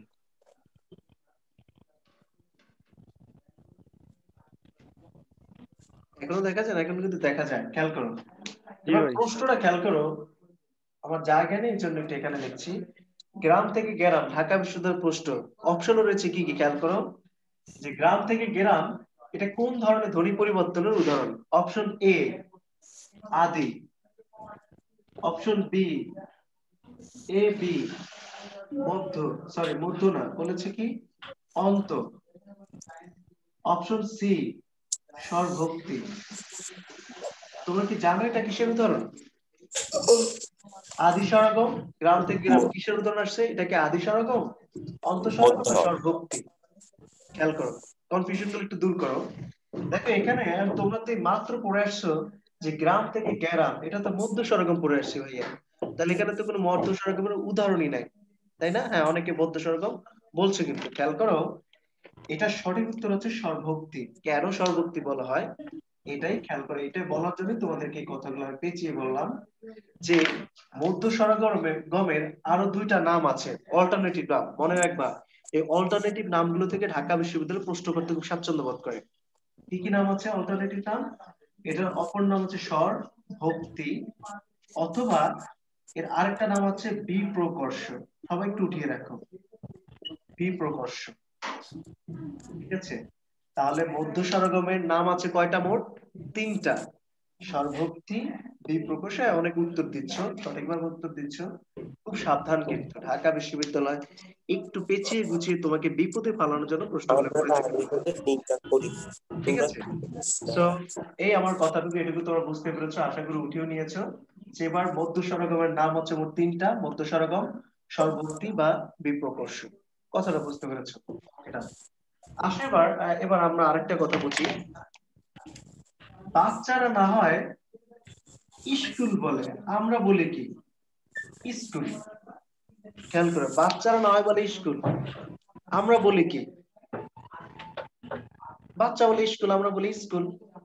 এখন এই যে এখানে যে পরিবর্তনটা হলো খেয়াল করো, এখানে কি ঘটেছে দেখো তো একটু। তার মানে এখানে একটা রশ্মি ছিল, এখানে রশ্মিটা লোপ পেয়েছে, খেয়াল করে। অথবা গ্রামের মানুষটা না হয় বলে গ্যারাম, আমরা তো একটু শুদ্ধ করে বলি কি গ্রাম, আমি গ্রামে যাচ্ছি, গ্রাম বলে। এখানে দেখো কি হয়েছে, একটা স্বরবর্ণ কি হয়েছে, লোপ পেয়েছে। তার মানে আমরা এইমাত্র পড়েছি এসেছি যে শব্দের ভিতরে যদি নতুন স্বর আসে তাকে আমরা বলি স্বরাগম। কিন্তু যদি দেখো এখানে কি হয়েছে, স্বর লোপ পেয়েছে না, তাহলে শব্দের ভিতর থেকে যদি নতুন কোনো স্বরবর্ণ লোপ পায় তাকে আমরা বলবো কি স্বরলোপ। একদম সিম্পল কথা, জাস্ট স্বর আগমের উল্টাটাই হচ্ছে স্বরলোপ। সেম একই ভাবে স্বরলোপ হচ্ছে সবাই, স্বরলোপ হচ্ছে তোমার 3 প্রকার: আদি স্বরলোপ, মধ্য স্বরলোপ, অন্ত স্বরলোপ। আশা করি এটা নিয়ে তোমাদের ঝামেলার কথা, কথাটা বুঝতে পেরেছো? যে স্বর আগমের ঠিক উল্টোটা হচ্ছে তোমার স্বরলোপ, স্বর আগমের ঠিক উল্টোটা হচ্ছে স্বরলোপ। ঠিক আছে, গেল এটা আমাদের। এখন এবার ঢাকা বিশ্ববিদ্যালয়ের একটা প্রশ্ন আছে, তোমরা একটা আমাকে উত্তর দিও, মেসেজ করে, কথা বলবা না কেউ, মেসেজ জানিয়ে দাও। অলাবু থেকে লাল, এটা কিসের উদাহরণ বলো তো একটু সবাই তাড়াতাড়ি। অলাবু থেকে লাভ, এটা কি স্বরাগম না স্বরলোপটা কি? তাড়াতাড়ি বলে দাও, কিসের উদাহরণ এটা? স্বরলোপ, স্বরলোপ, হ্যাঁ গুড। দেখো স্বরলোপ কিন্তু ঠিক উল্টোটা, স্বর আগম, শব্দের ভিতরে নতুন কোনো স্বরবর্ণ আসলে বলে স্বর আগম, আর শব্দ থেকে স্বর নতুন কোনো বর্ণ চলে গেলে তাকে বলবো আমরা স্বর লোপ। গেল এটা আমাদের। আসে এবার আমরা অপিনিহিত এটা নিয়ে একটু কথা বলি, খেয়াল করো একটু অপিনিহিত।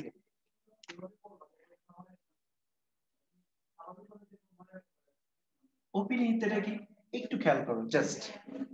অপিনিহিতের ভিতরে রশ্মি আছে কয়টা খেয়াল করো তো একটু।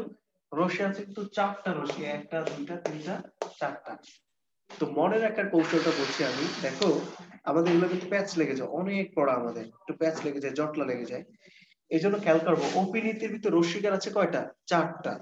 মনে রাখবা এই অপিনিহিতি রস্যই এবং সরি রস্যই এবং রস্যাউ, রস্যাউ এবং রস্যই এই দুইটা নিয়ে কাজ করবে সর্বদা, খেয়াল করো। অপিনীতির ভিতরে রস্যই আছে কয়টা, 4টা। তাহলে অপিনীতি দেখবা রস্যই এবং রস্যাউ নিয়ে মোটামুটি এটা কথাবার্তা বলবে। আসলে এবার আমরা কিছু উদাহরণ দেই, মনে রাখবে কিন্তু পয়েন্ট গুলো। অপিনীতির ভিতরে রস্যই আছে 4টা, অতএব এই রস্যই রস্য নিয়ে ঝামেলা করলে বুঝে নেবে এটা অপিনীতি। উদাহরণ দিই এবার। দেখো আমরা যদি আজি, তোমরা অনেকে চাঁদপুরে, সবাই চাঁদপুরে, আজিকে তোমরা কি আজি বলো না আইজ বলো? দেখো তো, আজি বলো না আইজ বলো, খেয়াল করো। আইজ। আবার খেয়াল করো, ইয়ে করো, আনসার লিখে দিও পারলে। কালীকে আমরা কি বলি, কাইলকা, খেয়াল কাইল। আমি কালি আসছি না, আমি কাইল আসছি, খেয়াল করো কথা। কাইল। এরপরে যাবি, যাবির আমরা কি বলি, যাইবো, হ্যাঁ আমি যাইবো। আবার বরিশালের তো এখানে কারো থাকার সুযোগ নাই, বরিশালে সাধুরে বলে সাউথ। তুমি সাউথ হয়েছো না, সাউথ হয়েছো, এ দেখো সাধুরে বলে কি সাউথ। কথাগুলো বুঝেন একটু, তুমি কি সাধু হয়েছো, এই সাউথ বলে। অথবা গ্রামের ময় মুরব্বীরা দেখবা বলে কি, কন্যাকে বলে কি কন্যা, কন্যা যাইও না, যাইও না কন্যা, দেখো কন্যাকে বলে কি কন্যা। আবার জন্য, যে তোর জন্য আমি, গালিকে গাইল বলে, হ্যাঁ গালিকে গাইল। আবার বলে না যে জন্য, জন্মকে বলে জৈন্য, যে তোর জন্য আমি অপেক্ষা করিয়া আমি ট্রেন মিস করিয়াছি। এই যে দেখো কথাগুলো খেয়াল করো আমার এখানে, আমরা এই কটা উদাহরণ আর লাগবে না। এবার একটু বুঝে নাও। আজিকে আইজ বলি, কালিকে কাইল বলি, যাবিকে যাইবে বলি, সাধুকে সাউথ বলি, কন্যাকে কন্যা, জন্মকে জৈন্য। খেয়াল করো, আবারও তোমাদের একটু স্মরণ করে দিতে চাই, অপিনীতির ভিতরে রশ্মি আছে কয়টা, 4টা কিন্তু, তার মানে রশ্মি এবং রস্যাও নিয়ে অপিনীতির কাজ। এবার একটু আমার সাথে একটু কথাগুলো বুঝে নিও ভাই, একটু খেয়াল করে। এবার আজিকে একটু স্লো মোশন উচ্চারণ করো তো, আজ ই, রশ্মিটা আছে কোথায়, শেষে কিন্তু, আজ ই, আজ ই শেষে আছে। দেখো এখানে কই চলে আসছে, আইজ বললে শেষের থেকে আগে চলে আসছে কিন্তু। আবার কাল ই শেষে আছে, এখানে চলে আসছে কোথায়? আগে। তোমরা টার্মটা মনে রাখবা, শেষে রশ্মিটা কোথায় চলে আসছে? আগে চলে আসছে, এই টার্মটা মনে রাখবা। আবার যাবি, রশ্মিটা আসে কোথায়? খেয়াল করো, শেষে, চলে আসছে কোথায়? আগে।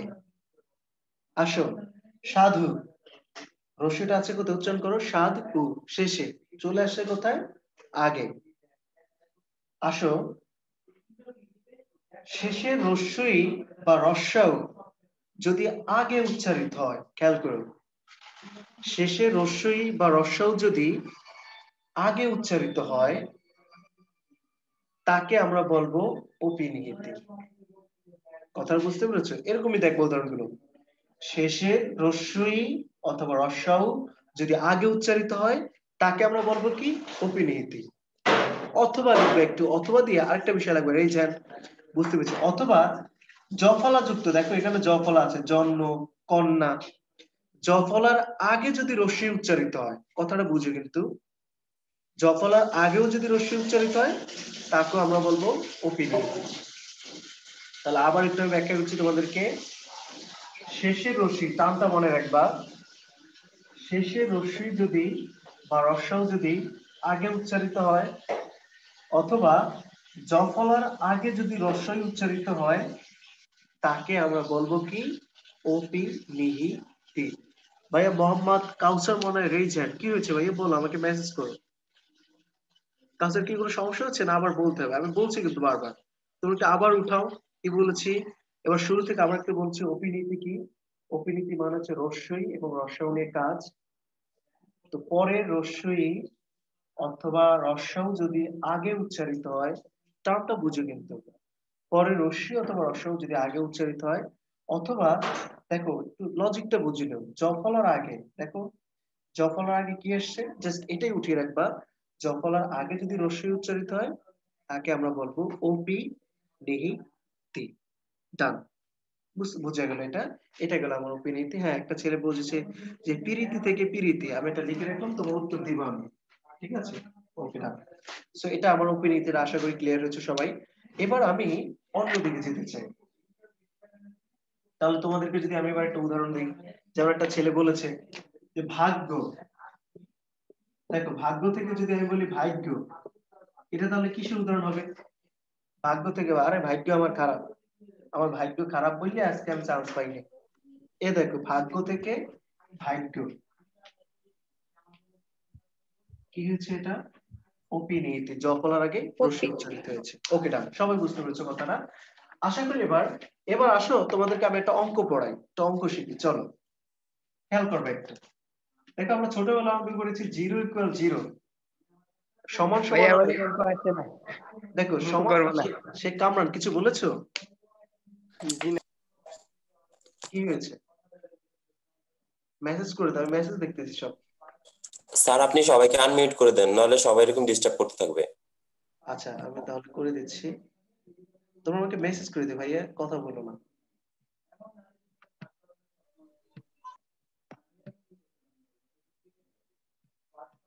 ওকে, সো দিলাম, তোমরা উত্তর দিও। আসো, দেখো 0 = 0, এটাকে আমরা ছোটবেলা অঙ্ক করেছিলাম, কি করেছিলাম দেখো, যদি দুই পাশেটা সমান হয় তাকে আমরা বলেছিলাম কি? সমীকরণ। কিন্তু সমীকরণ সাজাতাম না আমরা, সমীকরণ সাধারণত এই পাশে 0 এই পাশে 0 সমান সমান হলে মানে এটাকে সমীকরণ করতাম আমরা আগে। কিন্তু খেয়াল করো, এখানে যদি 1 = এখানে 2 লিখি, এটা কি সমীকরণ হবে? না, এটা কি হয়ে যায়? অসমীকরণ। খেয়াল করবে এবার, যদি আমি এখানে লিখি টপ টপ, দেখো এটা কি সমীকরণ হবে না অসমীকরণ হবে? খেয়াল করে একটু কথাটা বুঝে নেন। টপ টপ সমান সমান সমীকরণ বলেছি, কিন্তু খেয়াল করে একটু ক্লু গুলো বুঝবা। কিন্তু আমি বলছি ঢাকা ইউনিভার্সিটিতে প্রশ্ন উত্তর দেওয়াটা আমাদের জরুরি, তোমার মনে রাখাটা জরুরি। মনে রাখবা 9-10 এর ব্যাকরণের সংজ্ঞা দিয়ে কখনো তুমি উত্তর দিতে পারবে না, প্রশ্নটা খুব ঝামেলা হয়ে যাবে। আসেবার আমি যদি বলি টপাটপ থেকে, সরি টপ টপ থেকে আমি যদি বলি টপাটপ, এটা কি হয়েছে দেখো তো? 0 = 0 সমীকরণ, 1 = অসমীকরণ, টপ টপ বলেছে সমীকরণ। কিন্তু এবার আমি যদি বলি টপ টপ থেকে টপটপ, এটা কি হবে দেখো? টপ টপ থেকে টপটপ, এটা কি হয়েছে? এই যে টপটপটা, এটা তাহলে কি হয়েছে? এটা কি সমান আছে না অসমান হয়ে গেছে? অসমান। তাহলে এটার নাম হচ্ছে অসমীকরণ। তাহলে টপটপটা কি? অসমীকরণ। আবার যদি বলি ঘপ ঘপ, বলি না যে ঘপ ঘপ করিস কেন, ঘপ ঘপ করে খা। তাহলে গপ গপ থেকে যদি আমি পরিবর্তন করে বলে দিই ঘপা গপ, তাহলে বলতে এটা কিসের উদাহরণ হবে? অসমীকরণ। ঘপ ঘপ থেকে ঘপা গপ। আমি বলছি টার্ম গুলো, তোমার লজিক গুলো একটু মনে রাখবা, ইনশাআল্লাহ তাহলে উত্তর দিতে পারবে। এবং অত্যন্ত কম সেকেন্ডের ভিতরে ঢাকা ইউনিভার্সিটিতে প্রশ্ন উত্তরগুলো দিতে হয়। ঠিক আছে? আবার যদি আমি বলি ধুমধুম থেকে, ধুমধুম থেকে কি হয়? যদি বলি ধুমধাম, কি হবে এটা বলো তো? ধুমধুম থেকে ধুমধুম, ধুমধাম, অসমীকরণ। আশা করি আমার কথাটা বুঝতে পেরেছো। এখানে কোনো ঝামেলা নাই। তোমরা সুন্দর করে এই যে পয়েন্ট গুলো, ক্লু গুলো একটু সুন্দর করে উঠিয়ে রাখো, তাহলে তোমাদের প্রশ্নে পরীক্ষার হলে উত্তর দিতে অত্যন্ত সহজ হবে।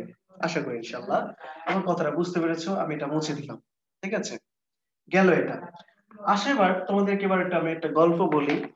দেখো আমাদের বাংলাদেশে একটা ট্রেন্ড ছিল, ট্রেন্ড আছে যে কোনো নায়ক যদি কিছু একটা কাজ করে সেটাকে আমরা অনুসরণ করার চেষ্টা করি। ধরো বাংলাদেশে সালমান খানের ফ্যান রয়েছে, সালমান খান, শাহরুখ খান, খেয়াল করো, শাহরুখ, তাই না? শাহরুখের ফ্যান রয়েছে। আচ্ছা খেয়াল করো, বাংলাদেশে হয় কি, যেন সালমান খান যদি একটা দেখে যে একটা নতুন স্টাইলে গেঞ্জি পরেছে, আমরাও একটা নতুন স্টাইলে গেঞ্জি পরার চেষ্টা করি সালমান খানকে অনুসরণ করতে গিয়ে। আবার শাহরুখ একটা কথা বলেছে, আমরাও সেই স্টাইলে কথা বলার চেষ্টা করি, কারণ কি আমরা তাকে অনুসরণ করি বা তার সাথে মিল বা সঙ্গতি রাখার চেষ্টা করি।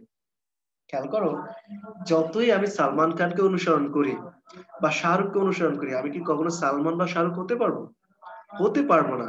বাট কিঞ্চিত পরিবর্তন হতে পারে, মানে একটু সালমানের মতো একটু ভাবটা নিতে পারলাম, হুবহু কিন্তু হওয়া সম্ভব নয়। তাহলে মনে রাখবা, এই যে সালমান বা শাহরুখের সাথে সঙ্গতি বা মিল রাখা, মিল রাখলে কিন্তু হুবহু মিল বা সঙ্গতি রাখা কিন্তু সম্ভব না। আসো সেম একইভাবে বাংলা স্বরবর্ণে দুটো নায়ক বর্ণ আছে, একটা রয়েছে কি রস্যই ইকার, আরেকটা রয়েছে কি রস্যা উকার। খেয়াল করবা, এই দুইটা কি নায়ক বর্ণ, মাত্র দুইটা স্বরবর্ণ রয়েছে। এই দুইটা বর্ণের সাথে সেম একইভাবে অনেক অন্য অন্য স্বরবর্ণরা তাকে অনুসরণ করতে যায়, কিন্তু করতে গিয়ে হুবহু কিন্তু আর অনুসরণ করতে পারে না, হয়ে যায় কি জানো? রস্যির প্রভাব হয়ে যায় এই কার। খেয়াল করবা, কথাটা একটু বুঝবা। আর রস্যকে অনুসরণ করতে গিয়ে হয়ে যায় ওকার। দুইটা টার্ম মনে রাখবা। রস্যকে অনুসরণ করতে গিয়ে হয়ে যায় কি একার, কথাটা মনে রেখো। আর রস্যকে অনুসরণ করতে গিয়ে হয়ে যায় কি ওকার। কারণ আমরা জানি যতই আমি সালমানকে অনুসরণ করি না কেন, আমি কিন্তু সালমান হতে পারবো না। সালমানকে হতে পারবো আমরা না, হতে পারবো না কিন্তু। বাট একটু হয়তো মিল রাখতে পারে, লাইটটা মানে রিফ্লেকশন করে। একটা হচ্ছে রস্যই আর একটা হচ্ছে রস্যাও। রস্যই প্রভাবে একার, রস্য প্রভাব। খেয়াল করো, এই যে আমরা, এটার নাম হচ্ছে স্বরসঙ্গতি। মানে কি, একটা স্বরবর্ণের সাথে, খেয়াল করো, একটা স্বরবর্ণের সাথে মিল রেখে অন্য একটা স্বরবর্ণ পরিবর্তন হয়ে যাবে। দেখো মানুষ, সালমান খান একটা মানুষ, আমি একটা মানুষ, সালমানকে সাথে মিল রেখে আমার একটু পরিবর্তন হওয়াকে বলা হয় সালমান সঙ্গতি। আবার একটা স্বরবর্ণের সাথে মিল রেখে অন্য একটা স্বরবর্ণ পরিবর্তন হয়ে যাবে, তাহলে আমরা তাকে বলবো কি স্বর সঙ্গতি। আচ্ছা এবার খেয়াল করো, উদাহরণ দিলাম আমি মূলা। দেখো মূলা থেকে এখানে নায়ক বর্ণ কোনটা? রস্যইকার, তোমরা জানো মূলা, মুটা হচ্ছে তোমার নায়ক। পরিবর্তন হবে কি দেখো, একটা স্বরবর্ণের সাথে মিল রেখে এখানে স্বরবর্ণ আছে কোনটা? সরায়া। তাহলে মূলা থেকে পরিবর্তন করে হয়ে যাবে কি দেখো মূল। এটার নামে হচ্ছে স্বর সঙ্গতি। আবার বলছি কি, একটা স্বরবর্ণের সাথে মিল রেখে অন্য একটা স্বরবর্ণের পরিবর্তনকে বলা হয় স্বর সঙ্গতি। আসো এবার যদি বলি শিকা, শিকা থেকে পরিবর্তনে কি হবে বলতো? রস্যই নায়ক বর্ণ, পরিবর্তনে কি হয়ে যাবে? শিখে। শিকা থেকে শিখে। ঠিক আছে, কথাগুলো বুঝতে পারছো আশা করি। এবার যদি বলি, ধরো উদাহরণ থাকলো বিলাতি, কি বিলাতি থেকে যদি আমি বলি, দেখো কথাগুলো যদি আসে বিলেতি, তাহলে এটা কিসের উদাহরণ হবে বলতো? বিলাতি থেকে বিলিতি বা বিলাতি যাই হোক না কেন, এখানে হতে পারে বিলিতি হোক। তাহলে আমার কথা হচ্ছে একটা স্বরবর্ণের সাথে মিল রেখে অন্য একটা স্বরবর্ণের পরিবর্তনকে বলা হয় স্বর সঙ্গতি। টিকা থেকে থেকে যে তোমরা অনেক সুন্দর সুন্দর উদাহরণ দিচ্ছ। এরপর আমি এই মোটামুটি বুঝলাম।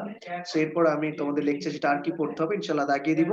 সো এবার চলো আমরা আমাদের স্বরধ্বনির পরিবর্তনগুলো আমরা শিখেছি, কমপ্লিট করে দিয়েছি। আশা করি কোনো মিল নাই। এরপর আমি লেকচার শিটে যাব, গিয়ে তোমাদেরকে আর কিছু ইম্পর্টেন্ট বিষয়গুলো ইনশাআল্লাহ দাগিয়ে দিব এবং এই কথাগুলো আশা করি বুঝতে পেরেছো। সো এটা আমি মুছে দিলাম। আসো এবার কথাগুলো বুঝতে পেরেছো। এবার আসো আমরা ব্যঞ্জন ধ্বনি পরিবর্তনগুলো একটু দেখি। আমরা স্বরধ্বনি পরিবর্তনগুলো শিখলাম। আসো এবার আরেকটু ক্লিয়ার করে দিন ভাই। ওকে, আরেকটু ক্লিয়ার করে দিব ভাইয়া।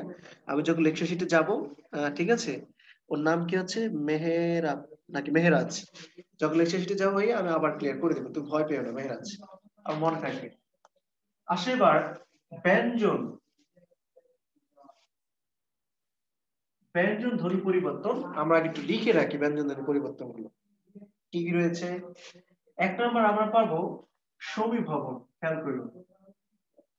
2 নম্বরে পাবো আমরা বিষমীভবন। 3 নম্বর আমরা পাবো ব্যঞ্জন চ্যুতি। ব্যঞ্জন চ্যুতি। 4 নম্বর আমরা পাবো ধ্বনি অন্তর্হতি।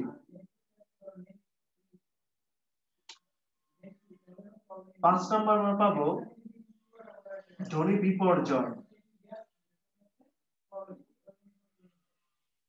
একদম চাপায় লিখছি, ধ্বনি বিপর্যয়।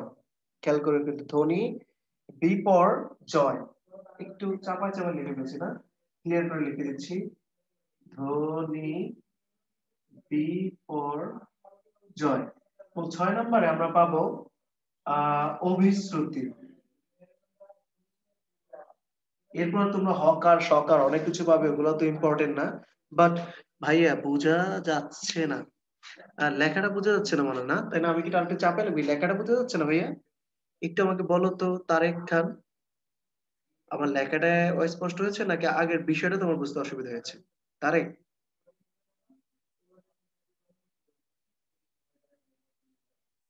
ভাইয়া বোঝা যাচ্ছে না? ঠিক আছে ভাই, ওকে, থ্যাংক ইউ। ওকে, জি বলেছো যে লেখাটা বোঝা যাচ্ছে না, তাই না?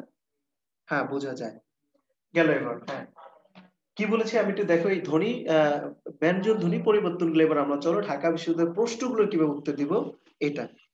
সমীভবন পাবো একটা, বিষমীভবন পাবো একটা, ব্যঞ্জন চ্যুতি পাবো একটা। খেয়াল করো, ব্যঞ্জন চ্যুতি, অন্তরতি, ধ্বনি বিপর্যয়, অভিশ্রুতি। আসো এবার আমরা উদাহরণ নিয়ে ব্যঞ্জন বিকৃতি একজন মনে করিয়ে দিয়েছে। ব্যঞ্জন বিকৃতি, ঠিক আছে, দিলাম লিখে ব্যঞ্জন বিকৃতি। এরপর বলেছি হকার সকার দ্বিত্ব ব্যঞ্জন, এগুলো নিয়ে ঝামেলা করো না, বাদ এগুলো। আসো আমি কিন্তু কতগুলো উদাহরণ দেই, দেখো। জন্ম থেকে যদি বলি জন্ম, যদি বলি কাঁদনা, খেয়াল করো আমরা কি কাঁদনা বলি এখন? আমরা বলি কিন্তু কান্না। যদি আমরা এখন তোমরা বলবা যে আমরা জন্ম বলি না, জন্ম বলি, খেয়াল করো, কাঁদনা থেকে কান্না। যদি আমরা বলি কর্তা, এগুলো কিন্তু কলকাতার মানুষরা বেশি বলে। কর্তা থেকে যদি বলি কর্তা। যদি দেখো শরীর, খেয়াল করো, শরীরকে কিন্তু আমরা বলি কি শরীর, এটা কিন্তু শরীর খুব কম মানুষই বলে। আসো লালকে নাকি আবার অনেকে নাল বলে, খেয়াল করবে কিন্তু। আবার লাঙলকে, খেয়াল করো, লাঙল, লাঙলকে অনেকে নাঙল বলে। দেখো কথাগুলো এবার একটু খেয়াল করে নাও, বুঝে নাও একটু। দেখো জন্ম থেকে জন্ম, এখানে কি কি রয়েছে? ন প্লাস ম। কথাগুলো একটু খেয়াল করবা, এখানে রয়েছে কি ম প্লাস ম। কাঁদে না, এখানে আছে দ প্লাস ন। এখানে হয়ে গেছে কি দেখো ন প্লাস ন। আসো এবার কর্তা, কি কি আছে? র প্লাস ত। এখানে হয়ে গেছে কি দেখো ত প্লাস ত। একটু টার্ম গুলো বুঝো, থিমটা বুঝে নাও। শরীর, দেখো এখানে র আর র ছিল, এখানে কি হয়েছে দেখো র আর ল, একটা পরিবর্তন হয়ে গেছে। এখানে লাল হয়ে গেছে নাল, লাঙল, নাঙ্গল। এবার আসো আরেকটু কথা বুঝে নাও। দেখো যে জন্ম এখানে ন আর ম, দেখো অসমান দুইটা বর্ণ না? বর্ণ দুইটা কি অসমান দুইটা বর্ণ না? এখানে কি হয়েছে দেখো সমান হয়েছে। দেখো এখানে দ আর ন অসমান দুইটা বর্ণ না? খেয়াল করো এখানে কি সমান দুইটা বর্ণ হয়েছে, অসমান দুইটা বর্ণ কি হয়েছে সমান হয়েছে। দেখো কর্তা থেকে কর্তা, র আর ত অসমান দুইটা বর্ণ না? এখানে কি হয়েছে সমান হয়েছে। খেয়াল করো শরীর, এখানে কি হয়েছে দেখো সমান দুইটা বর্ণ ছিল একটা শব্দের ভিতরে, সমান দুইটা বর্ণ, এখানে কি হয়েছে দেখো অসমান হয়ে গিয়েছে। খেয়াল করো লাল, এখানে দেখো অসমান সমান দুইটা বর্ণ না? ল আর ল একটা শব্দের ভিতরে, এখানে কি হয়েছে অসমান হয়ে গিয়েছে। টার্মটা মনে রেখো। লাঙল, দেখো শব্দটা দূরে থাক যা থাক কোনো অসুবিধা নেই, বাট দেখো সমান দুইটা বর্ণ ছিল না, তাই না? সমান দুইটা বর্ণ, এখানে কি হয়েছে অসমান হয়ে গিয়েছে। তারপরে দেখো সবগুলোর ভিতরে একটা পরিবর্তন হয়েছে, বাট পরিবর্তনটা আমরা ধরন পেয়েছি। এই তিনটার ভিতরে আমরা পেয়েছি কি দেখো অসমান দুইটা বর্ণ সমান হয়েছে, এখানে পেয়েছি কি সমান দুইটা বর্ণ অসমান হয়েছে। তো মনে রাখবা সিম্পল কথা, অসমান দুইটা বর্ণকে সমান করাকে বলা হয় সমীভবন। কি বলছি বলো? অসমান দুইটা বর্ণকে সমান করাকে কি বলা হয় সমীভবন। কথাটা বুঝতে পেরেছো? একদম সিম্পল কথা, অসমান দুইটা বর্ণকে সমান করাকে বলা হয় সমীভবন। কিন্তু সমান দুইটা বর্ণ এখানে কি করেছি অসমান করেছি, সমান দুইটা বর্ণকে অসমান করাকে বলা হয় বিষয়ীভবন। ডান, একদম ক্লিয়ার। কোনো সমস্যা আছে, ঝামেলা আছে নাকি? সমান দুইটা বর্ণকে অসমান করাকে বলা হয় বিষয়ীভবন। সমান দুইটা বর্ণ, লজিকটা দেখে কিন্তু বিষয়ীভবন, বাট অসমান দুইটা বর্ণকে সমান করেছি সমীভবন। আশা করি কোনো ঝামেলা নাই, কথাটা বুঝতে পেরেছো? একটু লিখে রাখো, অসমান দুইটা বর্ণকে সমান করাকে বলা হয় সমীভবন। আমার উত্তর দিতে হবে কিন্তু ঢাকা বিশ্ববিদ্যালয়ের মধ্যে। আবার সমান দুইটা বর্ণকে অসমান করেছি বিষয়ীভবন না নাই। ওকে, থ্যাংক ইউ, দিলাম আমি এটা মুছে। এবার মুছে দিয়ে আসো, এবার আমরা যাই। তোমরা মিলা, ঢাকা শহরে অনেক ছেলেরা মিলার গান শোনে। মিলার কি গান আছে? বউ দিদি গো আমার আই বুড়ো না আমার গুছলো না, কত ফাগুন তো এলে গেল আমার ফাগুন এলো না। দেখো গানটা আমার ইম্পর্টেন্ট না, বাট আমার কথাগুলো আর ইম্পর্টেন্ট। দেখো কি বলেছে, বউ দিদি গো, দেখো বউ দিদি কি বলেছে, সে বউ দিদি। আমরা কি বউ দিদি বলি না বৌদি বলি? খেয়াল করো তো,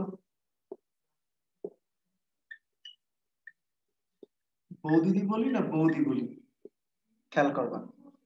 আসো এবার আমরা যদি বলি বড় দাদা, আমরা কি বড় দাদা বলি না বড়দা বলি? যদি বড়দা বলি, খেয়াল করবে একটু। ডান। আসো এবার আমি যদি বলি, কি বলেছে যে বউ দিদি গো আমার আই বুড়ো না আমার গুছলো না, কত ফাগুন তো এলে গেলো আমার ফাগুন এলো না। খুব ভয়ঙ্কর গান কিন্তু, তোমরা শুনো না কিন্তু। কত ফাগুন তো এলে গেলো, আচ্ছা শব্দটা কি ফাগুন ছিল না ফাল্গুন ছিল? শব্দটা ছিল কিন্তু ফাল্গুন, সে বলেছে কি ফাগুন। কত ফাগুন তো এলে গেল আমার ফাগুন এলো না। খেয়াল করে কিন্তু, যাই হোক আমার গানটা কোনো ইম্পর্টেন্ট না। দেখো এখান থেকে আমরা একটা ইন্টারেস্টিং বিষয় শিখি। এখানে কি হয়েছে খেয়াল করে একটু, বউ দিদি থেকে বৌদি, বড় দাদা থেকে বড়দা, ফাল্গুন থেকে ফাগুন। একটু একটু খেয়াল করে নিও কি হয়েছে। দেখো কি হয়েছে এখানে, বউ দিদি থেকে দি একটা বর্ণ কিন্তু চলে গিয়েছে, বড় দাদা থেকে একটা দা চলে গিয়েছে। ফাল্গুনে কি হয়েছে সেম একইভাবে, দেখো একটা বর্ণ চলে গিয়েছে। কিন্তু চলে যাওয়ার ভিতরে একটু খেয়াল করো, এই যে বউ দিদি থেকে বৌদি যে হয়েছে, একই ধরনের উচ্চারিত দুটা থেকে কিন্তু একটা চলে গেছে, খেয়াল করে কিন্তু। আবার বড় দাদা থেকে বড়দা কি হয়েছে দেখো, দাদা, একই ধরনের উচ্চারণ না? খেয়াল করে কিন্তু একই ধরনের উচ্চারণ থেকে কি হয়েছে একটা চলে গিয়েছে। কিন্তু ফাল্গুন থেকে ফাগুন এখানেও চলে গিয়েছে, বাট একই ধরনের উচ্চারণ থেকে এখানে গিয়েছে না, কিন্তু না। তাহলে দেখো এখানে সবগুলি বর্ণ চলে গিয়েছে, কিন্তু দুই ভাবে গিয়েছে। তো মনে রাখবা এই যে একই ধরনের, কথাটা কিন্তু মনে রাখবা, একই ধরনের উচ্চারিত দুটো থেকে যদি একটা চলে যায়, একই ধরনের উচ্চারিত, লজিকটা বুঝে নিও, একই ধরনের উচ্চারিত দুটো থেকে যদি একটা চলে যায় তাকে আমরা বলবো ব্যঞ্জন চ্যুতি। কিন্তু শব্দের মাঝখান থেকে, খেয়াল করে, কিন্তু শব্দের মাঝখান থেকে যদি কোনো বর্ণ চলে যায় তাকে আমরা বলবো অন্তর্বর্তী। কথাটা বুঝতে পেরেছো আমার? একই ধরনের, এদিকে একটু তাকাও, একই ধরনের উচ্চারিত দুইটা থেকে একটা চলে গেলে বলেছি কি আমরা ব্যঞ্জন চ্যুতি, বাট শব্দের মাঝখান থেকে একটা বর্ণ চলে গেলে আমরা বলেছি কি তাকে অন্তর্বর্তী। আশা করি ক্লিয়ার, বুঝতে পেরেছি, এটা কোনো ঝামেলা নেই। তাহলে এবার আমাকে একটা উদাহরণ দেন, ঢাকা বিশ্ববিদ্যালয়ের প্রশ্ন।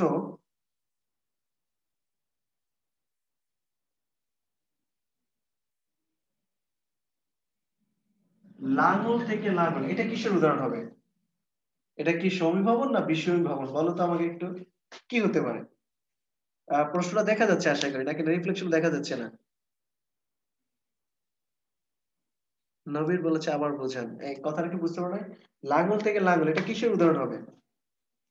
লাঙ্গল তো ভালো করে লিখি।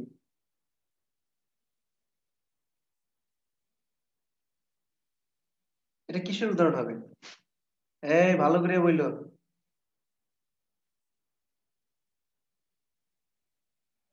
একজন বলেছে ভাই আবার একটু বুঝান।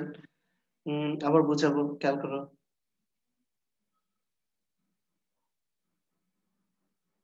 আচ্ছা খেয়াল করো, তো তোমরা অনেকে মনে হয় একটু ঝামেলা আছে, আবার বলছি আমি, একই ধরনের উচ্চারিত,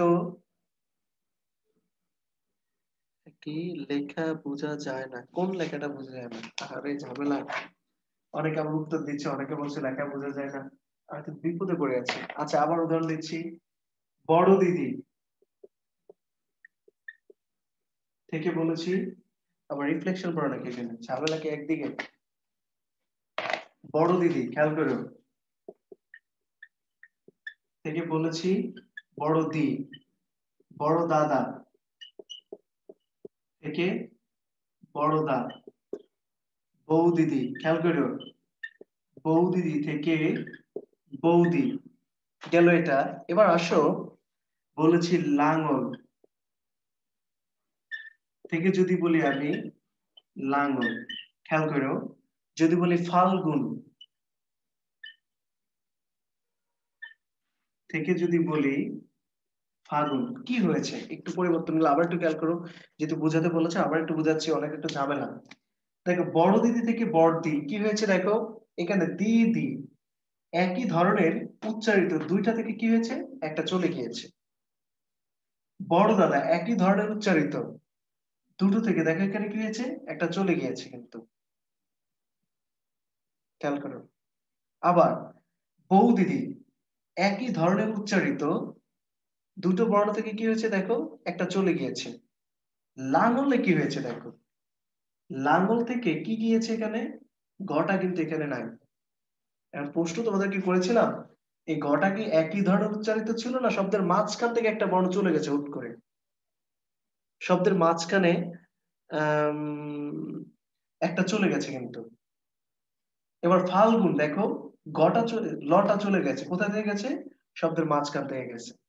তো আমি বলেছি দেখো, যদি একই ধরনের উচ্চারিত দুটো থেকে যদি একটা চলে যায়, কথাটা বুঝো, তাকে আমরা বলবো ব্যঞ্জন চ্যুতি।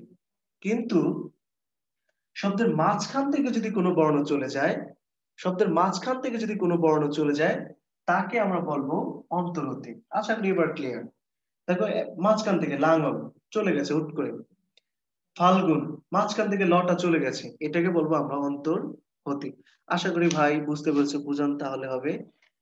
ওকে, অন্তর্বর্তীটা বুঝিয়েছি যে শব্দের মাঝখান থেকে যদি কোনো বর্ণ চলে যায়, সিম্পল কথা, আবার বলছি, শব্দের মাঝখান থেকে যদি কোনো বর্ণ চলে যায় তাকে চোখ কেটে বলে দিবা তোমরা অন্তর্বর্তী।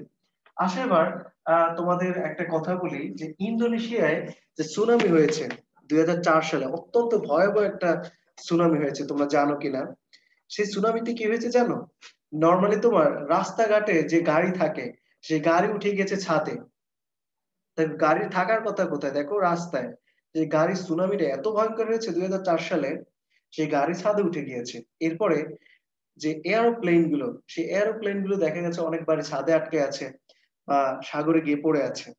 দেখো এই যে ইন্দোনেশিয়াতে এই ঘটনাটা কেন ঘটেছে, দেখো রাস্তার গাড়ি ছাদে উঠেছে কেন, বা এয়ারোপ্লেনটা কেনই বা তোমার সাগরে গিয়ে পড়ে আছে, মানুষের বাড়ি ছাদে এসে আটকে পড়েছে, কারণ হচ্ছে প্রাকৃতিক বিপর্যয়।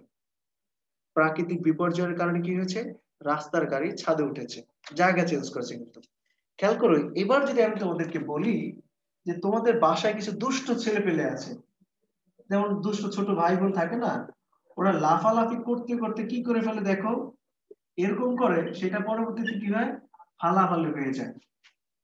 তাকে এখানে কি হয়েছে খেয়াল করো, কিসের চাঁদ, কিসের চাঁদে, বুঝির ওর কথা, লাফালাফি থেকে ফালাফালে। খেয়াল করো কি হয়েছে এখানে, দেখো ল ফ, ল ফ, দেখো বর্ণগুলো কি হয়েছে, ল এর জায়গায় ফ চলে আসছে, ফ এর জায়গায় ল চলে আসছে। খেয়াল করো তো, ইন্দোনেশিয়ায় রাস্তার গাড়ি ছাদে গিয়েছে কিসের জন্য, দেখো প্রাকৃতিক বিপর্যয়ের কারণে। তাহলে শব্দের ভিতরে দেখো আমাদের দুষ্ট ভাই বোনেরা কি করে, ওরা এরকম ভাবে লাফালাফি করে, সেটা হয়ে যায় কি, ফালাফালে। তাহলে যদি ইন্দোনেশিয়ায় রাস্তার গাড়ি ছাদে যায় প্রাকৃতিক বিপর্যয়ের কারণে, আর শব্দের ভিতরে যদি বর্ণগুলো পরস্পর জায়গা চেঞ্জ করে, সেটা হবে কিসের জন্য, ধ্বনি বিপর্যয়ের কারণে। খেয়াল করে কি হয়েছে, ধ্বনি বিপর্যয়টা কি, তাহলে শব্দের ভিতরে দেখো বর্ণগুলো সব ঠিক আছে, ল আছে, ফ আছে, ল আছে, ফ আছে, কিন্তু কি হয়েছে, জায়গা চেঞ্জ করেছে, ল এর জায়গায় ফ, ফ এর জায়গায় ল, ল এর জায়গায় ফ, ফ এর জায়গায় ল। কিসের জন্য হয়েছে, প্রাকৃতিক বিপর্যয়। আবার যদি একটা উদাহরণ দেই, লাফ, দেখো লাফ থেকে যদি আমি বলি তো ফাল পারিস কেন, ফাল, এটা কিসের উদাহরণ বলো তো তাহলে, লাফ থেকে ফাল, এটা কিসের উদাহরণ হতে পারে, খেয়াল করো, এটাও ধ্বনি বিপর্যয়, ধ্বনি বিপর্যয়। তাহলে ধ্বনি বিপর্যয়টা কি, ওই যে বলেছি যে ইন্দোনেশিয়ার রাস্তার গাড়ি উঠেছে ছাদে, কিসের জন্য, প্রাকৃতিক বিপর্যয়ের কারণে। আর শব্দের ভিতরে বর্ণগুলো পরস্পর জায়গা চেঞ্জ করে কার জন্য, ধ্বনি বিপর্যয়ের কারণে। আসলে এবার বিসিএস একটা প্রশ্ন আসছে, তুলতুলা, খেয়াল করো, আচ্ছা তুলতুলা থেকে প্রশ্ন আসছে লুতলুতা, বিসিএস এর প্রশ্ন। আচ্ছা বলো তো এটা কিসের উদাহরণ হবে, তাড়াতাড়ি বলো, তুলতুলা থেকে লুতলুতা, এটা কিসের উদাহরণ হবে, দেখা যাচ্ছে না কিনা, দেখা যায় না, তুলতুলা থেকে লুতলুতা, কি উদাহরণ বলো,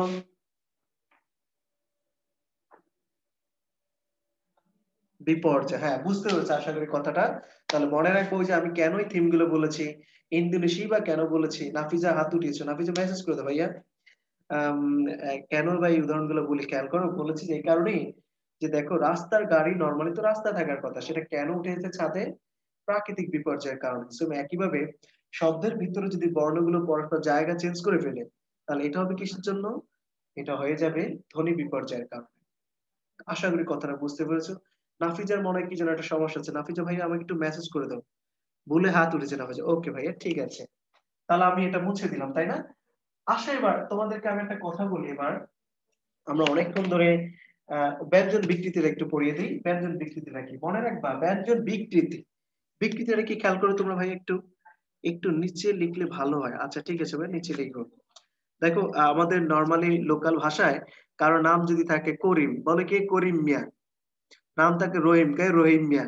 আচ্ছা যে করিম মিয়া, রহিম মিয়া, এটা কি তার নাম নাকি বিকৃত নাম, বিকৃত নাম, কিন্তু নাম কিন্তু তার হচ্ছে রহিম, বলে কে রহিম মিয়া, কই যাস। দেখো এই বিকৃতি মানে মনে রাখবা, বিকৃতি কিটা খেয়াল করো, শব্দটা মূলত ছিল কবাট, খেয়াল করো, আমরা কিন্তু কেউ আর এখন কবাট বলি না, শুদ্ধ বাংলায় এটাকে বলে কবাট, আমরা বলি কি দেখো, কপাট। শব্দ শুদ্ধ বাংলা হচ্ছে ধোবা, আমরা বলি কি জানো, ধোপা, কেউ কিন্তু ধোবা বলি না। এই যে দেখো, এই যে ব কে একদম বিকৃত করে আমরা প বলে ফেলি, একদম পরিবর্তন করে ফেলছি। এখানে কি হয়েছে দেখো, ব কে একদম বিকৃত করে আমরা কি করেছি, প বলেছি। এটার নাম হচ্ছে ব্যঞ্জন বিকৃতি। কবাট থেকে কপাট, দেখে একটা বর্ণকে, ওই যে রহিম, রহিম মিয়া, আরো আরো নাম বিকৃতি করো না, তোমাদের লোকাল ভাষায় দেখবো যে তারা এত বাজে ভাবে বন্ধুরা ডাকে, বিশেষ করে তুমি এই আশ্চর্য হয়ে যাবে। এই যে কবাট থেকে কপাট, ধোবা থেকে ধোবা, জাস্ট এই দুইটা উদাহরণ একটু উঠিয়ে রাখো ভাই। ধ্বনি বিকৃতিতে, সরি ব্যঞ্জন বিকৃতিতে। আশা করি এর বেশি আর তোমার ঝামেলা হবে না ইনশাল্লাহ। আসে এবার অভিশ্রুতিটা আমাদের রয়ে গেছে। অভিশ্রুতিতে যাওয়ার আগে তোমাদের কাছে আমার একটা প্রশ্ন ভাই, আমি তো অনেকক্ষণ ধরে পড়িয়েছি, তোমরা একটা কাজ করো, তোমাদের কাছে যদি 9-10 এর ব্যাকরণটা থাকে, সবাইকে বলছি, তোমাদের কাছে যদি 9-10 এর ব্যাকরণটা থাকে, নবম দশম শ্রেণীর, তোমরা এই ধ্বনি পরিবর্তনটা একটু খুলে, খেয়াল করো, ধ্বনি পরিবর্তনটা খুলে অভিশ্রুতিটা একটু পড়ে আমাকে একটু বুঝিয়ে দাও তো ভাই, দেখি তোমরা কি বুঝো। আছে, হ্যাঁ, নবী বলেছে আছে। তো ভাই অভিশ্রুতিটা তোমরা একটু কাজ করো, গিয়ে 9-10 নবম দশম শ্রেণীর ব্যাকরণটা খুলে তারপর হচ্ছে তোমরা একটু অভিশ্রুতিটা কি বুঝিয়েছে ওখানে, সংজ্ঞাটা কি বুঝেছে আমাকে একটু বলো। এটা আরেকবার বলেন। ও ফরহাদ হোসেন বলেছি এটা। দেখো, ব্যঞ্জন বিকৃতি মানে কি, যে আমরা নর্মালি যে একটা মূল শব্দ থাকে, শব্দটাকে মানে একটা বর্ণকে একদম পুরো পরিবর্তন করে ফেলে। যেমন মূল শব্দ ছিল কবাট, আমরা ব কে বিকৃত করে বলেছি প, কপাট। আমরা কিন্তু কবাট বলি না, ওই যে জানালায় যেটা লাগায়। এবার আমরা কিন্তু কেউ এখনো ধোবা বলি না, ধোবা শব্দটা ধোবা, কিন্তু আমরা বলি কি এখন একদম ধোপা, এটাই এখন একদম ব্যবহার হচ্ছে, ধোপা বলি, কেউ আমরা ধোবা বলি না। তো এই টাইপের যেটা, এটাকে বলে ব্যঞ্জন বিকৃতি। তো এটা নিয়ে আমি বলেছি যে তোমরা তো ঝামেলা করো না, জাস্ট এখানে কয়েকটা লিমিটেড শব্দ ব্যঞ্জন বিকৃতিতে, এই কটা একটু উঠিয়ে রাখো। আশা করি প্রশ্ন যদি আসে আরো লেকচার সেটা আরো 2টা হয়তো শব্দ পাবে। রিক্সার জানালা আমি দাগিয়ে দিব, তাহলে আর কোনো ঝামেলা হবে না। আচ্ছা, একটা ছেলে বলেছে যে অভিশ্রুতিটা, আমি বলেছি যে কালাই দেবনাথ বলেছো অভিশ্রুতি হলো উপনীতি বিভাগ। ওকে, তোমার উত্তরটা আমি পেলাম। বাকিরা তোমরা একটু খেয়াল করো সবাই, অনুচরণ, সবাই একটু অভিশ্রুতিটা দেখে, আমি বলছি 9-10 এর ব্যাকরণে দেখো কত বাজে ভাবে লেখা আছে, কত বাজে ভাবে লেখা আছে, একটু খেয়াল করে দেখো কি হয়েছে ওখানে অভিশ্রুতিটা, তাই না? খেয়াল করো এবার অভিশ্রুতিটা যদি তোমরা দেখে থাকো, অনেকে উত্তর দিচ্ছ, আমি এবার একটু খেয়াল করে বলে দেই তোমাদেরকে সিম্পলি। অনেকে সঠিক উত্তর দিচ্ছ, অনেকে ভুল, সঠিকটাই বুঝছো। খেয়াল করো অভিশ্রুতির উদাহরণ রয়েছে কি, একটু সাবধান দেখো, এখানে অভিশ্রুতির উদাহরণ রয়েছে কি, চলিয়া থেকে কি রয়েছে, চলে, করিয়া থেকে করে, বলিয়া থেকে কি বলে। দেখো তোমাদেরকে অনেকে এখানে বলার চেষ্টা করেছো, হ্যাঁ কি হয়েছে, অনেকে 9-10 এর ব্যাকরণের ভিতরে রয়েছে রস্যই দীর্ঘি, কি যেন একটা পেঁচানো গাছানো অনেক কথা আছে। তো তোমাদেরকে আমি একটা সিম্পল কথা বলি, সিম্পল কথাটা কি খেয়াল করো, যে এই যে চলিয়াটা, করিয়াটা, বলিয়াটা, এই শব্দগুলো কি সাধু না চলিত? দেখো এই সব শব্দগুলো কিন্তু সাধু শব্দ, খেয়াল করো, বলিয়া, চলিয়া, করিয়া, খাইয়া, দাইয়া, এই সব শব্দগুলো কি সাধু শব্দ। তো মনে রাখবা, আবার চলেটা কি, চলিত কিন্তু, করেটা চলিত, বলেটা কি চলিত। তার মানে মনে রাখবা অভিশ্রুতিটা একদম সিম্পল ভাষায়, সাধু থেকে চলিত হইলি তাকে বলবো আমরা অভিশ্রুতি। অনেক উত্তর দেওয়ার চেষ্টা করছো, যারা না জানো তারা একটু লিখে রাখো, সাধু থেকে চলিত হলেই তাকে আমরা বলবো অভিশ্রুতি। মাছুয়া থেকে বলছে, হ্যাঁ সব এরকম। তাহলে কি বলেছি, সাধু থেকে চলিত হলেই তাকে আমরা বলে দিব কি, এটা অভিশ্রুতি। আমার কথার আশা করি বুঝতে পেরেছো। এখন আর কার কোনো ঝামেলা আছে কিনা ভাইয়া? তো আমরা আমাদের ধ্বনি পরিবর্তন, আমাদের উপসর্গ সবকিছু পড়িয়েছি। তোমাদেরকে এবার স্ক্রিনটা একটু শেয়ার করে দিচ্ছি, তোমাদের কারো সমস্যা থাকলে আমাকে একটু বলো, আমি তোমাদেরকে আনমিউট করে দিচ্ছি। আশা করি কোনো ঝামেলার কথা নেই। কারো যদি কোনো সমস্যা থাকে তাহলে হ্যান্ড রেজ করতে পারেন, আমি হচ্ছে যে আপনাদেরকে সুযোগ।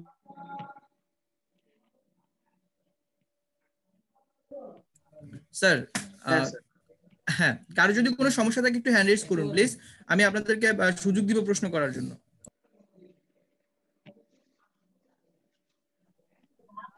আমাদের শীট কবে দেবো, শীট?